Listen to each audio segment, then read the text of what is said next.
Is it? 6 o'clock, and I'm calling the Town of Saratoga Board Meeting open. Hi. I hope everyone signed in. If you haven't, please do so. Doug's got the sign in there. If you would all like to stand for Pledge of Allegiance, please. Pledge allegiance to the flag of the United States of America, and to the republic which stands one nation under God, indivisible, with liberty and justice for all. Thank you. Please be seated. All right.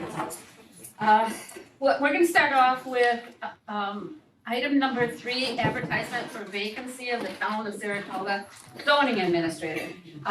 We affectionately know him as Boz, and he has given us his resignation due to the fact he's relocating to Florida.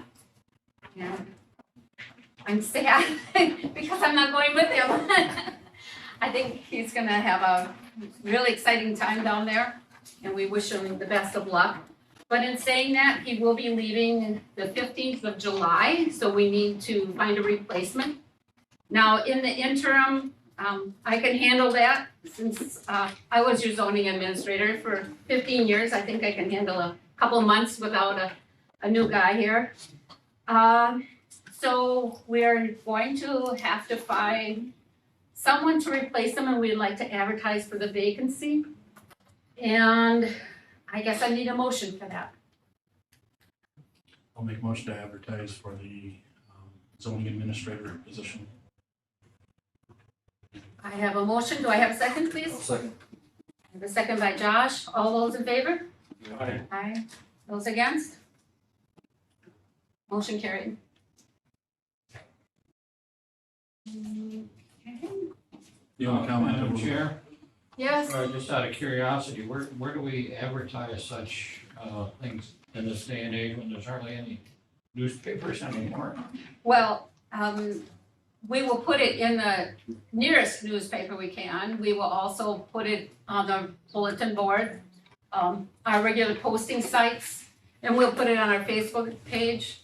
Other than that, I don't know where else we could, so that's about it. Or if you know anyone, Could you, just a suggestion, maybe put it in the Towns Association magazine? that's a good idea. It is a part-time position, so I'm not sure someone would be willing to relocate to do the job, but that is an excellent, If they're reading. right. that will delay our timeline, I think, because I don't think we can get them in by the time they print the next one, which means we won't get it out till the first week, till it goes out in the paper or in their probably August newsletter, which we were hoping to get them back. She's got 19th on here, but I actually just made a suggestion to her to. I've just seen it in there before, and I'm right.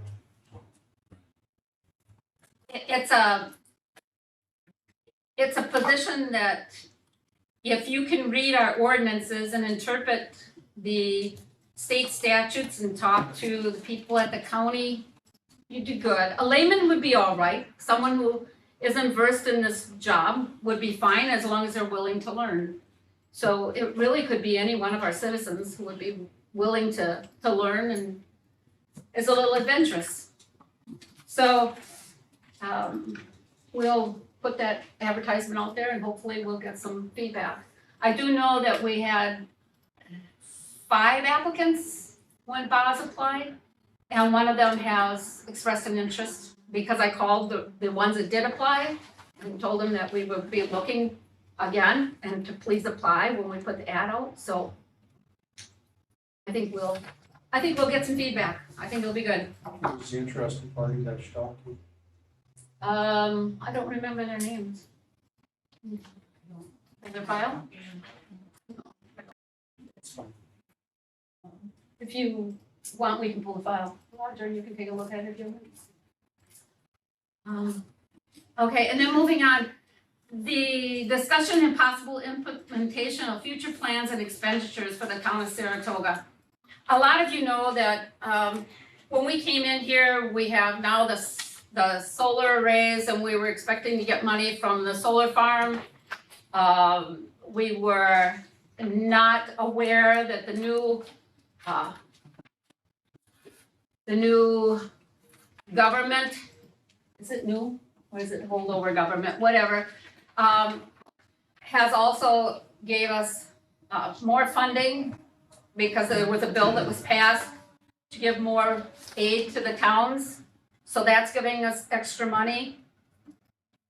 We have, as you all know, we have roads that have not been kept up because of our fight with, the dairy farm. And we just wanna make sure that we know where we are, that we're looking to the future of Saratoga and to what we need to do today. So it's just going to be more of a discussion of what we think, all of us, think that we need to concentrate on in Saratoga today, tomorrow, and in the future. Now, I know this was done by previous boards, and since we weren't there, and we could have been, I realize that, but we have the opportunity now to talk things over and to see what we think is the future of Saratoga. So that being said, I have been trying to ascertain how to compose this and how to start this, and I really haven't come up with a good outline, other than that I think we all have something that we would like to see accomplished in Saratoga, and I think we should start by just talking. So, the one thing that, I'm gonna start with myself because I'm the one that's talking here. I'm good at talking. I would like to see our roads brought up to standards. And by that, I mean that we have good roads, we have okay roads, we have bad roads. And we have about 100 miles of road. And during our fight with the dairy farm, we weren't able to keep all of these roads in any kind of condition. And they kind of work on a plan where we try to keep the good ones as good as we can, and the worst ones we try to bring up. So we have to balance that with maintenance and replacement and repairs. We fell behind, now we're trying to catch up. How much do we want to catch up in 1 year? That's what we have to discuss, and how bad are they? And so I have been asking lots of questions. I've been asking for input from our road manager. I've been asking for input from the head of the road, the head of Public Works. I've talked to Chase. And we have to come up with some kind of plan here. And I think this year, Doug, can you reiterate what we are doing this year? Yeah, this year we're doing, on Range Line, we're doing about, I think that's about a mile and a half, maybe just a little short of that, which is around 300,000 for a mile and a half, so. And then, if things go right, we're gonna do Ranger Road from County Trunk Z to 13. We've done chip sealing about 2 miles, Chase, is it? I think you're at about 3 miles this year. Yeah. So every year we mix crack filling, chip sealing, and pavement reconstruction, not reconstruction, restoring pavements, meaning we put gravel on, pulverize, and pave. In my world, a mile asphalt's around $300,000. So we're doing 2 miles, we got 100 miles, so that's a 50-year cycle. It's easy math. If you want a 33-year cycle, you spend $600,000 and you do 3 miles. But with that being said, you have to mix in your chip sealing and your crack filling and all that. It's probably about another 150. Yeah, I don't remember where we were at with 88,000 this year for what? yeah. And, that's not really keeping up with where we should. No. Chip seal standards, they say every 5 to 7 years. Right now, we're doing 30 years, basically. We'd be doing good if we could move that up to roughly the 10-year mark. So with that, you can see where the dollars are at. You have to decide where you want to put them or how you want to do that. I do know our PACER rating is pretty low. PACER ratings is how we rate our roads. I didn't do the average on that, but I would say we're probably down around 5.5, maybe 5 as a percentage.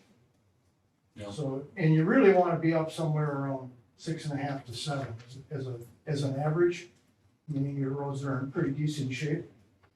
When they're averaged out around 7, 6.5, 7, that's meaning they're borderline from chip sealing and not chip sealing. So, it's really, that's where you're at with the roads. And just to reiterate, Doug, about a year ago or even 2 years ago, how much did it cost to redo a road? Oh, God, I can remember 2 years ago, maybe 4 years ago, it was about 100,000 miles. And so now we're triple. Just like everything else, everything goes up in price. So it sounds like we got a great budget to do a lot of road work, but the reality is we can only get half of the work done that we could have a few years ago. Yes, Doug? One of the positives that you have in the town is, over the years, we've done all of our culvert pipes, so we really don't have any pipes or anything like that we have to. We have Bridges? one bridge that's still rated above replacement, meaning it's rated too high to replace yet. So you're in good shape as far as them things go. So you're basically, your chip sealing, your crack filling, and your pavements. So, Doug, according to the budget, what was budgeted by the previous administration, how many miles of roads could we have done? Could we have done, or did we? Did we do? Some years it was 1 mile. A couple years ago, we did probably 2.5 miles, which was good. I mean, as far as where we were at, so. It varies over the years. Some years we were doing a mile, some years we were doing 2.5, some years 3. Okay. So right now, this year, we have proposed 1.5 miles, No, actually, we've got more. There's a mile, about 3 miles. 3 miles, and Well, that's including that's including Ranger chip seal. Road, which we have not. That's including we have not Ranger. Actually approved. That's including Ranger, but we If haven't, do so. We haven't decided on we it. haven't decided on that. So right now, we are at, About 1.5 miles. 1.5 miles. And if we did do Ranger, how much more monies would that be? 260, I think. Okay, so that's $260,000 if we did Yeah, Ranger. don't quote me on that, but it's Around between that. there and the 300. Okay, that's good to know. Okay, And then we're chip sealing just on the 3 roads. let me get this wrote down and then I'll ask for questions, okay? You said 1.5 miles for chip seal? Just under 3, I think it's like 2 3/4 miles between the 3 roads. Or 4 roads. Okay, so this is where we're at. And how much monies was that? Oh, that was 250 and 290. 290 for the paving, and I believe we were at. 290 on range line and 82,000 was it for chip sealing? 84. 88. Oh, was it 80? I think it was 88 chips in. Okay, Yeah. It's almost 90 chip sealing. so that's 378. Okay. Okay, so we have spent approximately 378,000 on roads this year. And we have the potential of spending another 260 to do Ranger Road. Yes. All right, And that will consist of 2 inches pulverizing, 2 inches of gravel, and replacing the pavement. There's about, I think it's 1 pipe on it. we've got to put a pipe in just on that first street, right? Yeah, down by your brother's building. Yeah, okay. So just so you know, on Ranger Road, right when you turn on Ranger Road from Boone's Saloon, you've seen that kind of dip in the road, the water always pools there. We're talking about putting a pipe underneath the road so it diverts the water across the road so we don't have water standing, which deteriorates our road and causes issues in plowing and just driving, just not nice. Just doesn't play good with our roads. All right, so now let's talk about it. Is there any input from anybody in the audience? Good, bad, ugly? I Yes, can say something. Being from town of Grand Rapids, do you do an annual road ride? yes, Yes, we do. You've done that already? This board is not, I, but We do the pacer rating. Yeah, but, you know. do I drive around the road? All day No, today I no, was no, on the no, roads. no, no. Yeah, We just got off our road ride. We do an annual road ride with the Okay. whole board. with the With our board. maintenance crew. We got 260,000 set aside for roads this Okay. year, so Okay, How many miles of asphalt you doing?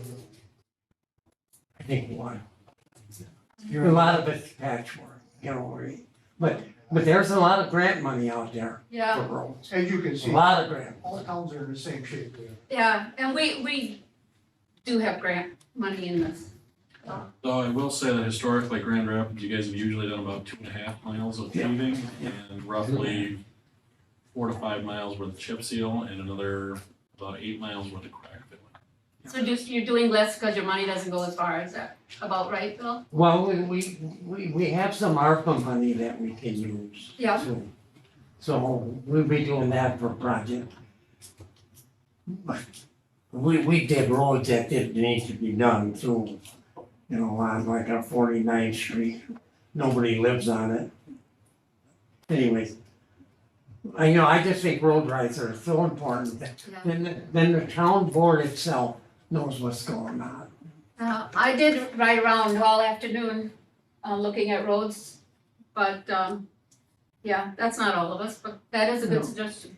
It's not a bad suggestion. One really good tool, everybody has access, is your pacer rating. You look at that, you'll be able to figure out where you're at on your road. Yeah. They're rated on an asphalt road from 4 to 10. And all of them roads are documented on there and sent into the state every year. It's a fact. And, I know I'm gonna go to the pacer rating when they offer that schooling, and I know our head of public works is gonna also go. Again, being informed, When is it? we don't know yet. We're gonna be notified. We tried to do it sometime this summer, but there was nothing offered yet. UW used to do that, and I'm not sure who's doing it. Any other remarks or questions or concerns about roads? Okay. So that's one area we want to talk about. Let's see, who's next? Chase, you wanna talk about something? Well, roads was the main thing I wanted to kind of discuss, as far as the maintenance wise and that. And I do think we need to try to plan for a bit more. I think a goal to work towards on that would be about 2.5 miles, so that would be a 40-year rotation on paving. Yeah, that would work. And the general rule of thumb for chip seal is 5 to 7 years, but to be honest, I think we'd be doing really good if we could get that up to 10 years, which would be 9 miles. Approximately, we have 94 miles of road, and about 6 of that is gravel, correct? Yeah, everything. So There's not a lot of gravel out there. no, there's not a lot, but getting that up, and then I also think we need to get on an aggressive crack fill timeline, which is usually every 3 years. But if we could get that about every 5, so that would be somewhere between 15 to 20 miles. Yeah, you do have some out there that are chip seals, that are kind of hard to crack fill at times. How often? Okay. About every 3 years is what the general rule of thumb is, which if we can get it to 5 years or so, so that 15 to 20 miles a year. And that wouldn't be actually getting us ahead. That plan would be just Meeting. And, maintaining where we're at. and the key to that is to take the roads that are probably 5.5, 6, maybe 6 and above, to chip seal them Yeah. and not chip seal. Some towns are chip sealing 5s and 4.5s, but that's what they have to do. As a contractor that does it, I've done some roads that are 2 or 3s that, to be honest, probably shouldn't be done, but comment is we want to get it by for another 4 years. When we talk That's not about what we that, should be doing, no. that's our pacer rating, 2 or Right. 3 or 5. And so, and a key to getting our costs manageable will be to getting the maintenance early. is the smaller the rock, the better the road is to begin with, the less we're gonna spend on keeping that up to shape. So, you know, maybe looking at some of our better roads, trying to keep those there. So. Next thing I kind of had figured, that along with the roads, obviously we have our road maintenance guys and, you know, shop and equipment needs, things they may need for the roads, which you supplied us a list of kind of what you're looking at here. You know, so just some highlighted points on here. Patrol truck, right now we have technically 4 trucks, correct? The Ford should be put up for auction as far as Yeah. where. And then we do have one that's a 2022, and then we have a 2023 and a 2005. Those are getting close to 20 years old. 2003. 3 and 5, yes, 2003 and 5. Yeah. We haven't got. That really makes sense.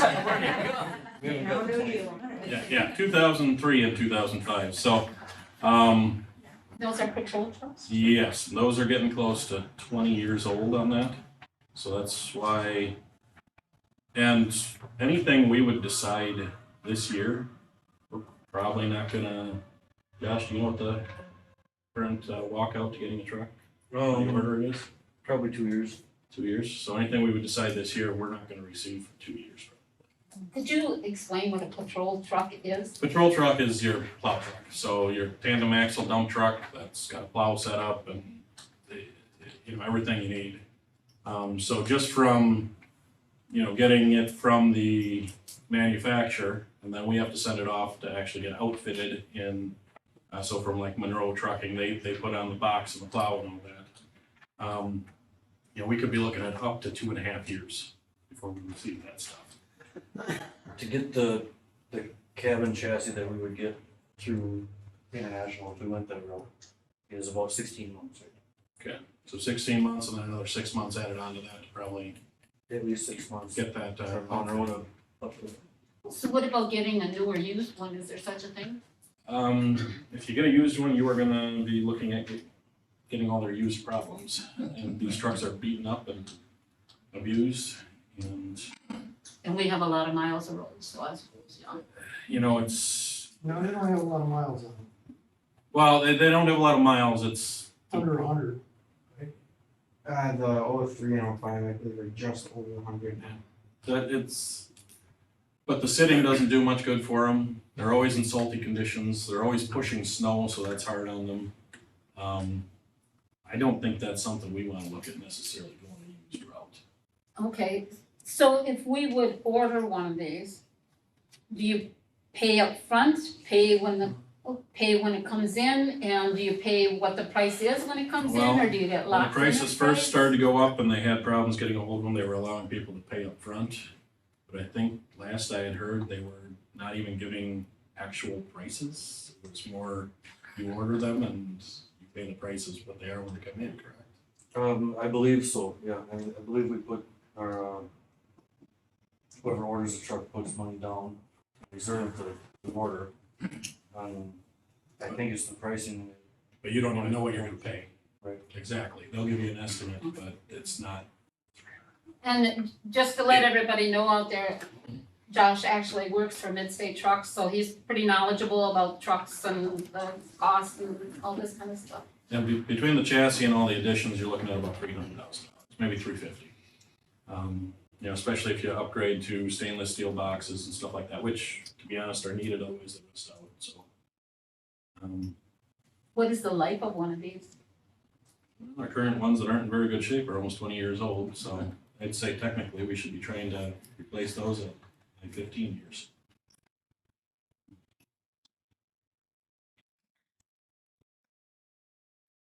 Well, that tells me these are past their life. I would say at this point, the 2003 and the 2005 are probably at the end of their life. So if we would sell these, would we get anything for them? You typically you don't. You know, that Ford we have out there, we got 6,000 for it, we'd be lucky. And that's got a plow and a wing, I think the sander we saved, didn't Yeah, we say the same, because we can use we? it. And that has 100,000 on it. So theoretically, if we ordered one of these, it'd take 2 years to get here, then we pay for it, and we'd hope that these last the 2 years? Well, we're gonna have to limit the lot at that point. Okay, and then we would order one and then maybe like 10 years later order another one? Would that be the, I think the Ideally- manufacturers have gotten better at these. Even though these trucks that they have a split frame on them, they have frame issues on them. And if you order the stainless steel box, you're probably gonna get 20 years on it. I would think, you guess, and I think the biggest problem with the trucks you have now are the boxes. Biggest ones out of the new ones that I've seen, and correct me if I'm wrong, but it's been emissions problems. I've had a lot of towns that tell me after about 10 to 12 years, they start having major emissions problems with What kind emissions. of issues? So in 2006, they started the tier 1 emissions in these trucks. In diesels, and it's, what are they on is it 4? Yeah. So they're on tier 4 emissions now, which is the final stage. That's, adding on the DEF fluid and all that. And a lot of these trucks have had wiring issues, and he deals with them every day there. So, a lot of them become maintenance nightmares after about 10 years. Yeah, even after a year sometimes. Yeah, so really, Emissions. if you're gonna be fixing them no matter how old they Yeah. are. okay. Emissions issues, we probably will be, but they're gonna chase Luckily, as a municipality, we can buy a 5-year warranty, so Yeah. Oh, that helps big time. And you can, when we get down to the 2003, 2005, we don't get hardly any value on those trucks. Those two, the Ford, like you said, probably 6. 2003 and the 2005, we might be looking at 15. But, if you're lucky. on the high end. One thing about a patrol truck, there's really no use in the real world for that. Right.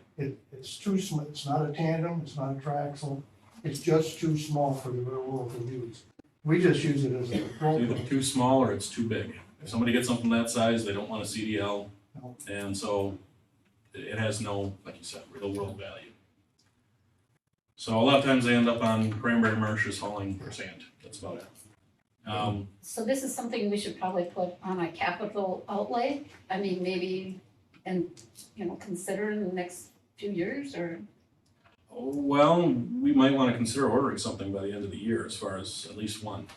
Because we're looking 2 years out, and we're looking, by the time we would receive that 2005 would be 20 years old.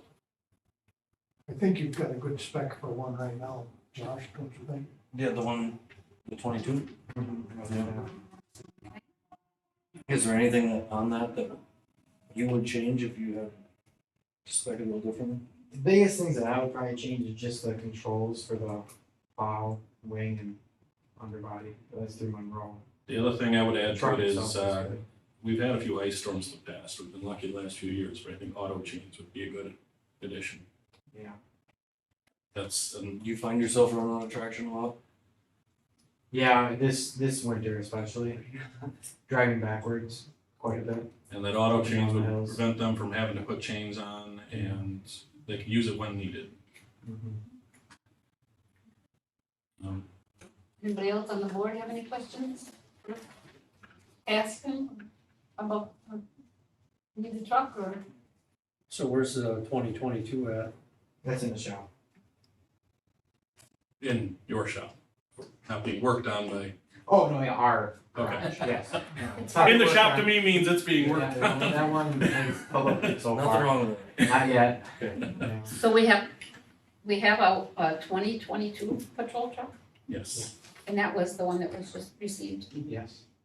That was like 280 grand? It was around there, yeah.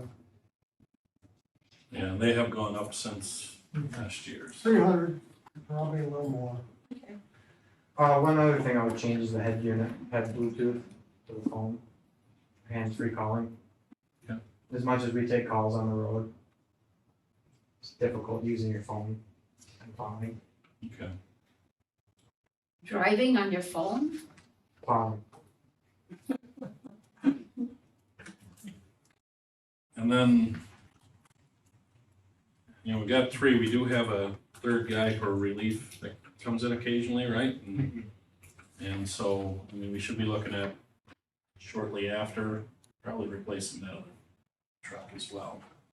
Now, I think we do need two full-size ones, but for a third truck, I'm wondering if we shouldn't be looking at a non-CDL vehicle. So that'd be, Josh had mentioned that, they've got an International 4300 or So You can CV, or even going with a Ford 650, something along those lines, that could be used for subdivisions, maybe took the pressure off the bigger trucks. And then if we found somebody to fill in, they would not necessarily need a CDL to operate that truck. So that's for plowing? Yes, we could use it. Yeah. Oh, I got a question. Why wouldn't you use one of your old ones that you have? Well, we can do that, but if we, I just wondered. well, for one, I believe both 2003 and 2005 have been in the shop quite a bit lately, haven't they? Yeah, And they're, well, you're talking about replacing, so after you replace the 03 with a new one, replace the 05 with, with something that's Something that doesn't require non-CDL. Besides the fact of those being in the shop for how little we use them quite a bit, a non-CDL vehicle would also make it easier to hire somebody on a part-time basis because we would not have to have CDL. The only Yeah. problem with that is when you start hanging a wing and a plow on it, it gets pretty heavy. They do, but they do make it, wing plows for the 650 models and for the 4300s. They do have a setup. I wonder what the empty weight is. I can find out, we got a, Because when you start adding sand and stuff, they get pretty heavy. we've got a new CV on the lot right now with a, I believe it's a 12-foot, Boss V plow, 6-foot side wing, and sand. It's actually on the lot now. Yeah, I think it's in one of our 8 locations. I'll find out the empty weight on it. I got a stainless box in it by any chance? Oh, I think so. It does. Maybe that's something to consider for the next one and get the other one ordered. But what, that sounds like it would be expensive too. Yeah. It will be, I mean, it won't be 300,000, but it'll be up there. the cost of that does run a little bit less, because you're a much smaller truck. You're a single axle versus a tandem axle. But the person driving it would not have to have a CDL, that's what you're saying, Yeah, there would also be more maneuverable in our dead end roads. And because it's smaller. yes, So what do you think of that, Gaston? What Chase is recommending? I agree with it. Cause I don't think we necessarily need 3 large CDL trucks. Well, what kind of box, what size yard box do we have? It would be smaller than I mean, it'd be probably the same size as a 5-yard, just a shorter sidewall. Okay, a lot of times they're pretty similar to like what your 1-ton is. You okay, know, the real short sides on it type of thing. Yeah, longer than a 1-ton, but just the same height of Okay. size. With something like that, you'd need a slide-in sander to go in the back, you wouldn't be able to do like a tailgate sander. Or maybe I'm using the wrong term for that, but one that you set in the box, Right. sander. right, some of those units, you can get them a couple yard sander for those for, I think they're about 10 grand for a poly sander. So then will we sell the 2003 and the 2005? I know we wouldn't get much, but we don't have room Like to we- house. We have to sell them, we will. Just Yeah. auction, Okay. auction, right? So that would give, You know, we usually do them on Wisconsin State. so you'd have about 12,000, not, in the price of these things, that doesn't really help a lot, but it would help. But we'd have room then to house these inside. If, yeah, okay. Anybody else have any questions about the vehicles? Yes. I got one for Doug. What's the percentage of stainless steel boxes that the county uses? I don't see many on the road. They're all stainless steel now. Are they? Yeah, we started stainless steel quite a few years They're ago. painted stainless steel? What's that? They're painted stainless steel? Some of them are, but most of them are just stainless steel. The upgrade to go from a normal box to a stainless box is usually about $4,000 to $6,000, somewhere in that neighborhood. It's not a huge upgrade, Okay. and the All the life of county that trucks box is a that lot. they order now are all Okay. stainless. It's worth every penny. And actually, as far as resale goes, if you've got a stainless box, that actually ups that resale a lot. You know, if we're talking, like if this, the 2005 and 2003, neither one of those have stainless on, them, right? If those had stainless, I bet that would up it almost the same amount that we pay for that upgrade. You know, that's, I kind of disagree with you on that. I think what I would do, this is me, and I'm a dollar guy. I would replace the other 05, and I'd keep the 05 and plow it. Because you're not gonna get anything for it. You're gonna spend another 260 for that small truck. how much have we paid to get that work done in the last 2 years, though? What did you pay? I don't remember. One of them's got a brand new engine. That's the 05, and that was replaced, what, 4 or 5? Within the last 6 Which years. engine does that have? That's an international? Yeah. Did that have the international No. engine in it with the Cummins, emissions? probably. I think that's gonna come. Yeah, that hasn't, that doesn't have. And no emissions. Yeah. It is true. Because Yeah. 2005 was the first year international came out with that emissions engine. Now, this isn't the Erie or the one they had trouble with. So Doug, you think skip that one that doesn't need a CDL and keep Now, the you gotta two thousand remember, five? That's my opinion. Oh, no, and that's what we're Well, doing, we're just You think talking. about it, 260, 270,000, and you Yeah. got one you can use, Yeah, but, find somebody with a CDL. yeah, that's the issue though. I don't think you've had an issue. You don't think so? Why is it an issue? I'm finding somebody part-time with a CDL that would be willing to Well, I plowed last year in Wayne. do that. Well, That's why I'm asking. that note, though, both of you guys are retired, and I would assume you'd be looking to be fully retired at some Oh, point. yeah, so- in time, but you know, you still got, you can find people that will plow. Yeah. I mean, somebody else is gonna retire and want something part-time, somewhere along the line. That's just my opinion. I can't see spending Okay, 160,000 for, unless you're gonna take that 1 ton out of service and use that new truck as your 1 ton. 1 tons to me, you can't haul anything. They're too light. skate A all a yard of asphalt is 3,340 pounds, and you got a 1 ton, you're already a ton and a half over when you get that. You wouldn't like that. If you got in an accident, what would you say? Yeah. Yes, sir, you would do that. Well, I'm sorry, I'm old school. Maybe not. It'd be like this.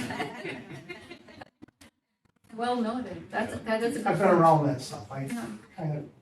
that's a good one. Do we have maintenance records on these trucks? Do we know how much Sure money we we do. put in them? Sure, I mean, that's kind of all sure we do. important in when we're deciding, Yeah. as a business. Josh McDonald might be able to help with some of that as far as Yeah. brainstorming We what, do have written records, written files of everything that was done on the trucks. Actually, that's one of the reasons that Caston just got that funky new computer, so we can make a chart and keep track. Oil changes, and just minor things, but yeah, we do have written records. I think that's good about all of this. We do have records to back everything. Yep, I know Dale did too, so I'm gonna take Dale first and then Bill. Don't you have reserve funds for each one of these vehicles, planned, for 20 years down the road or 15 years down the road? That's kind of our plan. We're looking at like capital outlay. So, yeah, that's kind of what the discussion is here. We know that in the future, we're We gonna, do have an equipment fund, I believe. But that's all of our equipment combined, Yeah. that's not, this piece of equipment has this fund. I realize that, but, so out of your reserve funds, isn't it like an automatic thing that in 15 years or 20 years, that has to be replaced, that has to be replaced, that can be replaced? I don't believe that's the way we have no, it. that's what we wanted. That's kind of what we're looking for. And I think the last board was too. They were looking towards that goal too. Is that correct, Bill? You need reserves for buildings, you need reserves for Yes. shops. This whole discussion, to me, is kind of interesting because in our association, down south, reserves are critical. Absolutely. We have several $1 million set aside in reserves for each and every single vehicle, each and every building we have. The plan is how much it's gonna cost to replace it, and that's all part of our taxes. That's what And that's this what we're discussion looking is to all- do. Yeah, okay, but it's like, this discussion is below that, because we're not talking about how much money do we have that we can spend. It's unfortunate, but we had a lot of legal fees with that fight for the capo. And that, I mean, it was huge. So, I mean, if you looked at that and said not to repair the roads, but if that would have been your reserve for your equipment, you would have been in great shape. But can you take money out of reserves that are set aside for equipment to spend it someplace else? You can, yes, you can amend your budget to move Okay, monies from one area to another, absolutely. And that's what we're trying to figure out, what's most important, what's most immediate. And the previous board did leave a lot of things in place, but we're trying to get a handle on it ourselves because the only one left is right here. And we're counting on, oh, and Josh too, oh, Josh, you don't count. Sorry, Josh, but Does that make you feel good, Josh? I'm so sorry. I say, he's actually the longest here. Yeah, he is, and he actually works on 2 boards, so I Yeah, really seniority. feel, now I really got egg on my face. But we are trying to get up to the same level. And we would like to get something in place so that when we all do leave, the next person coming in can see exactly where we were and how to continue with that plan. And just like you said, my own budget at home, I know that I have insurance that's gonna be due at the end of the year, so every month I have to put money aside. And that's kind of how I run my life, and I'm thinking that's how a business should be run too. there's companies that will come in and lay this out for you and tell you how much money you gotta have in reserves for Yeah. everything, and go through the whole works. And every year review it with you and explain to you why you need to do this. Yeah. Besides your regular taxes, you gotta take care of reserves. Yeah. And you're never arguing about how much money you're gonna spend, it's already been taken care of. I'm sorry, No, Dale, I totally agree with that 100%, but I'm trying not to spend money in order to save money. I'm trying to get a handle on where we are now and what we can do now, Okay. and possibly that's where we're gonna end up. Well, I can see that like the last 3 years especially, where those people are way wrong too. You know, you pay these people to come in and do that, and then you have something like COVID hit, and then we're paying $300,000 for a mile of road instead of That's the 100,000. key right there. You went from 100,000 to 300. Right. So nobody can plan for that. Okay. Nobody can say, well, we should have seen that coming. That's, I don't, we know there's gonna be upgrades and monies going up every year. That's true. You know, that 10% or 15% overage that you put aside for the cost of a house, that became double, just in a house. So I can imagine how a business would function. I mean, you can see it in the grocery stores and when you go out to eat. You know, you're lucky you can get a waitress to come to your table. Then when you get your bill, it's, you know, like sticker shock. It's that way all over. So that would have been really a hard thing to do. That's why I think at this point in time, if we just figure out what we should do as a town, I think we'll get a handle on it. So I'm sorry, Chase, I bit into your That's fine. time. Go ahead. And then, Gaston, you got on here batwing mower and arm mower, both separate. You wanna kinda explain what the need is for that coming up? Well, the batwing mower would be a mower you'd use for a majority of the ditches, covering a wider area. And it has a higher RPM than the current mower I believe those are over 1,000 RPM the blades will spin at. The current mower is only about 540. Okay. So it doesn't cut as good, it's not as aesthetically pleasing either. And a batwing would cut down on the passes we have to make in a ditch. So say on Tower Road, we have to make, 4 to 6 passes to cut all the way back to the woods. Well, Batwing mower, you might be able to just do 1 or 2 passes on each side. Yep. And then, 3 cuts with 1 pass. You're doing 5 foot with, Yeah. with 1 mower, you're doing 15 foot with that. exactly, so that's a weird amount, You're saving time, a lot of time staffing, Fuel, and fuel, fuel. so money in general. Right. Say it takes 2 months, or no, a month and a half to plow the entire town. Batwing, maybe it takes less than a month then. Okay. Maybe 2 or 3 weeks, 3 weeks. And then you got an arm mower, which is a lot of times called a boom mower as well. Yeah, and that gets to places you can't get with any of the mowers, so you have an arm that reaches far out, so you can clean up the sides of your bridges and some steeper ditches that we can't get the other mowers down in. And then also some of the woody vegetation on the ditch line that hangs over, you can clear that up with the arm mower too, because you can lift it up and raise it. And it's also Take out some manual labor with chainsaws and stuff. Yeah. Cuts way down. Wouldn't it be easier to just fill in the ditches? Oh, Doug's gonna get you.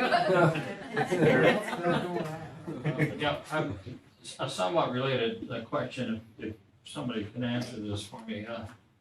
Does the property, and I don't even ask around here anything, but does the property owner have the responsibility to remove large branches and small trees that fall in the ditch, or is that something the town's supposed to do, or what are we supposed to do? It's in the right of way, it's. Falls on your on their property, it's theirs. The if it only falls on your exception to neighbor's that, property, it's now theirs. if it's a large tree and somebody wants the wood off it, I believe we are required to let them, we'll trim it up and leave it in place for them to cut the wood out. Get it just off the property. So if there's large trees that like firewood can be taken out of, that can be left in on the property owner's land. Yeah, that's normal. All the woody, it should go back on the properties if they want. That's the way it always was. You've got within 5 years on those. Ideally, So not an immediate need necessarily. the sooner the better, but no, it's not urgent. Do they have to be new? You don't want to Yeah, do that. probably. They're again, Abused. beat up equipment and be abused. I'm not sure if they may have one tractor that can handle that. The New Holland would be the one that fits on there. Yeah. Big Our mower should be less than, Unless you get the the. boom mower should be less than 100,000. Happening, depending on whether you put it on a tractor or you have it a self-propelled unit. You could be under 100 if you put it on a tractor, but if it's self-propelled, it could be 100. But if we put it on a tractor, we have to use another new tractor. I was just gonna ask that, with the request of a batwing mower and an arm mower, which tractor would go on, which piece of equipment would go on which tractor, because I Well, see the small tractor, that's the case, the 90s case. I don't remember the exact year on that, but that one I don't think could handle very much. I don't think that it's a 1990s. Something 94 maybe. I don't think the case tractor could handle either one of those. No, Okay. the New I Holland think the could. New Holland could handle either one, Yeah, but not both. yeah, not both. Yeah, in that case, you would be best off putting that one on a New Holland, because there's so much more hydraulics that would go Right. on the new one, it'd be cheaper to do that. What do we use the case for then? That's a sweeper. And it has a black back blade on it for shouldering, for cleaning up the shoulder.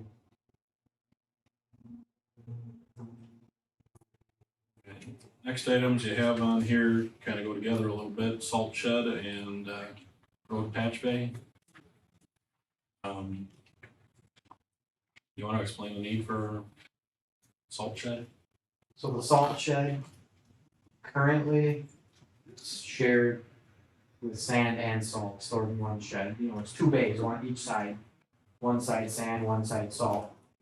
Well, we can only get, trying to think, maybe 4 loads in each side, which we go through that pretty quick when winter's coming, or when winter's here. So ideally, we have one shed for just salt, one shed for just sand. Do you know how much So- salt we go through in a year, or salt sand combined?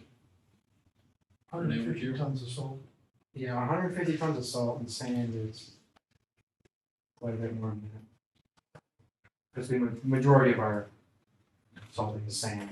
I know in the years past, it's been hard to get salt, and when They contract every year, so the salt they should get. there's only so much that comes out of the barges, though. In a couple of years there where we had heavy, Yeah, these guys are on a state contract. So we've never run out in the past. No, that means we pay a predetermined price?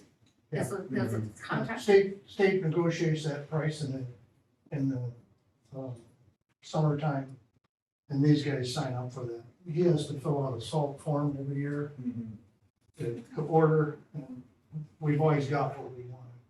Okay, because And then, if they do run out, they can get it from the county. We send in a request to them, if we run out, we get it from them. How much do our bins hold? How much do our bins that we currently have? He said like How many loads can you of get? each. 3? Yeah, but Four how many each tons? side, How many You tons can is get that? 100, you can get 100 ton in that shed of salt, and 100 ton of sand. But that gets used up quick. Okay. And there's times where we're running extremely low. So yeah, if anything, we could go to the county, have them load us up. Because you can have a week where you get snow every single day. You can burn that shed right up dry with sand completely and a lot of your salt. Okay. So it's nice to have a little bit more surplus in there, so you don't have to run out, because it takes usually a week for us to get one load of salt in. So when I call to get another load of salt, it's about a week till it gets here. what kind of capacity do you think you need? I would like to see at least 200 ton of each. Because then that'll never have to worry about filling it over too long. Okay. Except for the sand, sand will go too long, but the salt, you fill it once, and then it'd be good to go all winter. And they all have to be under roof, so they don't get Salt wet? does. Okay. Salt for sure does. It helps to Salt go through sand. the sander if it's dry though, too.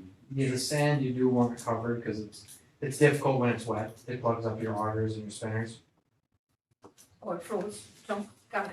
frozen chunks too, yeah. And sheds salt sheds get inspected every year. It's a state shed.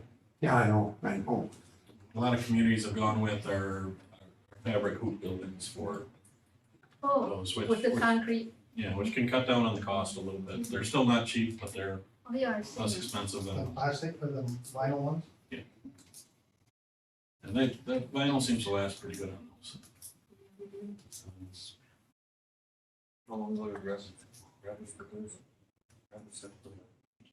So they're a concrete bank up? Yep. And 8 then, feet, 10 feet. yeah, Yeah, they usually use coffin blocks on the side and then they'll raise that up. Okay. okay, seen those, okay. How soon do you feel the need is on that? It's not urgent, so that's something we can wait on. I mean, if it happens and within the next 10 years, I'll be happy, but It's your wish list. it's a wish list, you know. Okay, Okay. good to know. Anything else, Jake? Well, some smaller stuff. You got toolboxes and storage for the shop on here. Yeah, we don't have a toolbox, so that would be nice. I would say those are, We don't have a single toolbox? I was surprised myself. In the garage. It's a workbench and it's kind of just crowded with stuff hanging out and Oh, it's sitting- in sitting on it. There's a bunch of drawers with tools right now, right? No, it's like an old little wooden toolbox with a couple wrenches and a couple of your things in there, you know, vice grips and stuff, but I mean, you don't fit much in there I at feel all. guilty now, I've got 4. I'm thinking that's pretty close to immediate need then for. Yeah. Yeah, that sounds like, And some storage organizing on there. that Some of the extra shelving would be that great, sounds like 'cause it's hard to fit all the filters and everything that we have for the equipment and parts. a Craftsman's probably too cheap.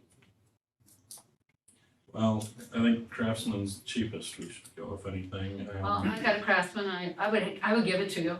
And it's new, That'd be great. yeah, I, I mean, Get something with some decent, heavier drawers. yeah, that's what I'm saying. You just gotta have roller drawers, no slides. Yeah, that's what. Self-closing, so you're not slamming drawers. I mean, ideally something along the snap-on range, but that's Yeah. expensive. Yeah, Quite it's, frankly. I Something- think that would be one. Well, every once in a while you see one on Marketplace, now that's something we could buy used. Well, you know, after looking at this, I did look on Marketplace, there's one right now for 2,000, which is what we pay for. So we could look on the used market if it was a high-end box. Yeah, Yeah, used market for toolbox is great. okay. I wouldn't want to buy Great a shape. mid-range used, but if it's a high-end, Yeah, I'd probably do that. There's a lot of mechanics that You retire. can buy 10,000, Yeah. brand new. So you'll sell it 3 years later for $2,000. Some of them boxes. Yeah. The only thing that happens to a toolbox is it gets a little dirty. Exactly, or scratches, no big deal. Some of them Or a little snap-on paint. boxes, Yeah, 50, just 60 need grand. organization Yeah. and mobile. The guys at Full the county, workbench that's what they're ones. saying. Well, I looked up the one that they had, it was about a 10 grand toolbox for. Yeah, I know, but some of the big Yeah, ones right, you some of the see. really big ones, yeah. And you don't want something humongous, right? I mean, I would love something like that, but I don't need you have room, it. We wouldn't have room for a big one, no. there you go. It's all about the space. Now, got on here equipment rotation for new, I think that's something you kind of would need to come up with and give us a plan of how often you think each piece needs to be replaced. Yes. So we figure that out. And hot water heater for hall, we're actually working on it. I'm getting quotes. Lawnmower. For around the hall here. That would be for the hall and shop grounds. Don't they bring their own? Oh, they're using, That's at the shop. oh, they are using their own. For here, Yeah. what do we have now? I think it's a grass or something like that. It's older. Craftsman or get a good one. Yeah, I would say get a nice zero turn, at least a 50-inch cut, 50 to 70. Well, 70 you get in a commercial. I don't think we need a commercial unit. a zero turn won't do those hills. You'd be surprised. No, I tried Zero it. time does have a I hard- tried it at my house. It has a hard time on it. How hard Yeah. to check? Well, I almost rolled it over, does that count? We bought a Gravely mower and those are pretty decent. What's it called? Gravely. They're kind of municipal grade, well, they make municipal, they do also make consumer grade, but they make a very good quality. Gravely. Looks like it's on. Dare I ask if we get that used? Was a good commercial grade, probably could, but Find them, that's. you pay almost new prices for the commercial grade though. If somebody's got a good commercial grade mower, they're not selling. Tell us what. And then what are you gonna buy somebody else's headaches again? Thing. And some of this just sees, most of what we do sees so much abuse that, But mowers are just the engine, the belts and the blades, and old bearings and, but that's in the engine. well, no, you're talking bearings on the deck and, Wheels. you know, it, You're talking about the bigger. a rebuilt deck can cost you $2,000. Oh, I know that one. So, you know, at that point, You can buy a good mower for here, probably $6,000 maybe. I would say. You're just doing the municipal area Yeah, here, we're doing the right? ditches. So honestly, I don't think you need a commercial grid. I think you go to Rapids Rental and you spend $5,000 on a nice one. And then have their warranties on it. I think you'd be good to go. Or John Deere for 6,000. No, That'll last you 20 years. I got a John Deere, it's a name that you're buying. Oh, okay, so that's a good one. I have one too, I like it. Do you? I like it, but Other it's comment? big. I don't know, yeah, green. Green for sure. Acting like mine, yeah, okay. What else you got? Alright, wood chipper, get on here, I guess you wanna explain that one? Yeah, the one we got just has a small throat. It makes it difficult to, I didn't even know we had a wood chipper. I have no idea. Oh, So is it the teeth, is it the blades, or is it? no, it's a throat. I mean, we just threw new blades on it last year. It works good. They got 2 blades or 1? It's 3 blades. That was 3 blades. How big of a throat does it have? 10 inch. You use that a lot? I would use it more if I had a larger throat.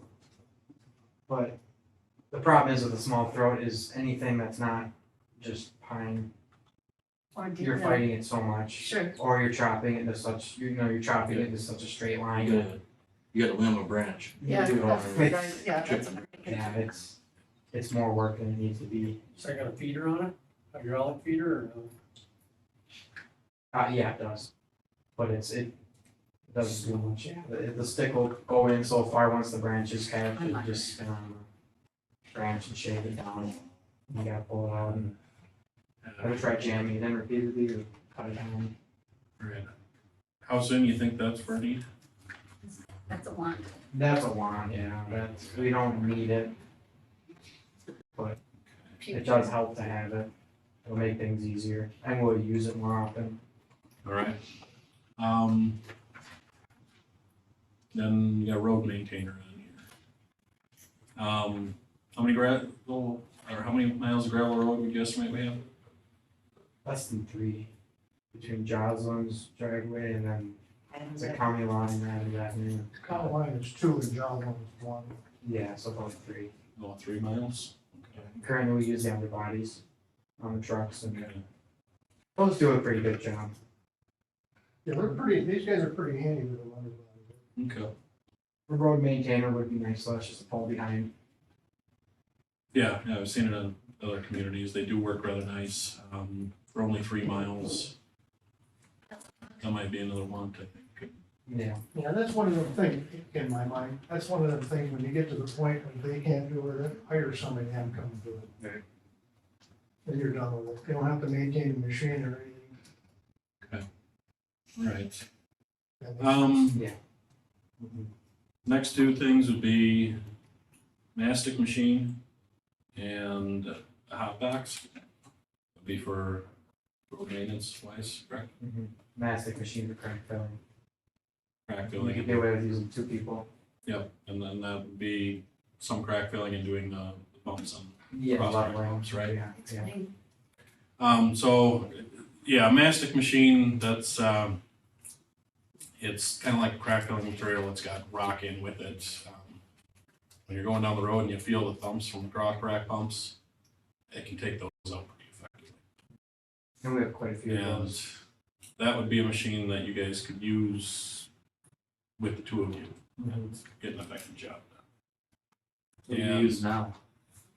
Nothing. We don't How many- have anything to fill cracks. I mean, we just got the tar pot from the county for $350, was it? I thought it was like 200 or Or something, maybe- but maybe it was 300. Yeah, maybe it's 250. I don't remember exactly. But that also puts down pretty low quality crack fill material. Yeah, it's not very reliable. PF2, Yeah. it's hard. And then a hot box. I'm seeing a lot of communities use those very effectively for doing patching. Especially in the winter. Yeah. If you have some holes that break out or the plow grabs some road and takes it with it. It's nice to patch a road and not patch, or do your cold mix hot. Well, It's a lot and easier. it's really hard to patch in the winter if you don't have some heat to that product. Yeah, and since our patch is stored outside, it freezes. So That would also, when we have to patch something, you throw it in the truck, you park it inside overnight. For a couple of minutes, let it thaw out, then you can go out and use it. that would also give the ability, we put in a small hot mix patch a week ago or 2 weeks ago. By the time we were done working with it, it was pretty cold. Yeah. And that would give the ability to work with that hot mix a little longer too. Allowing us to do more patches like that hot mix. If they're small enough.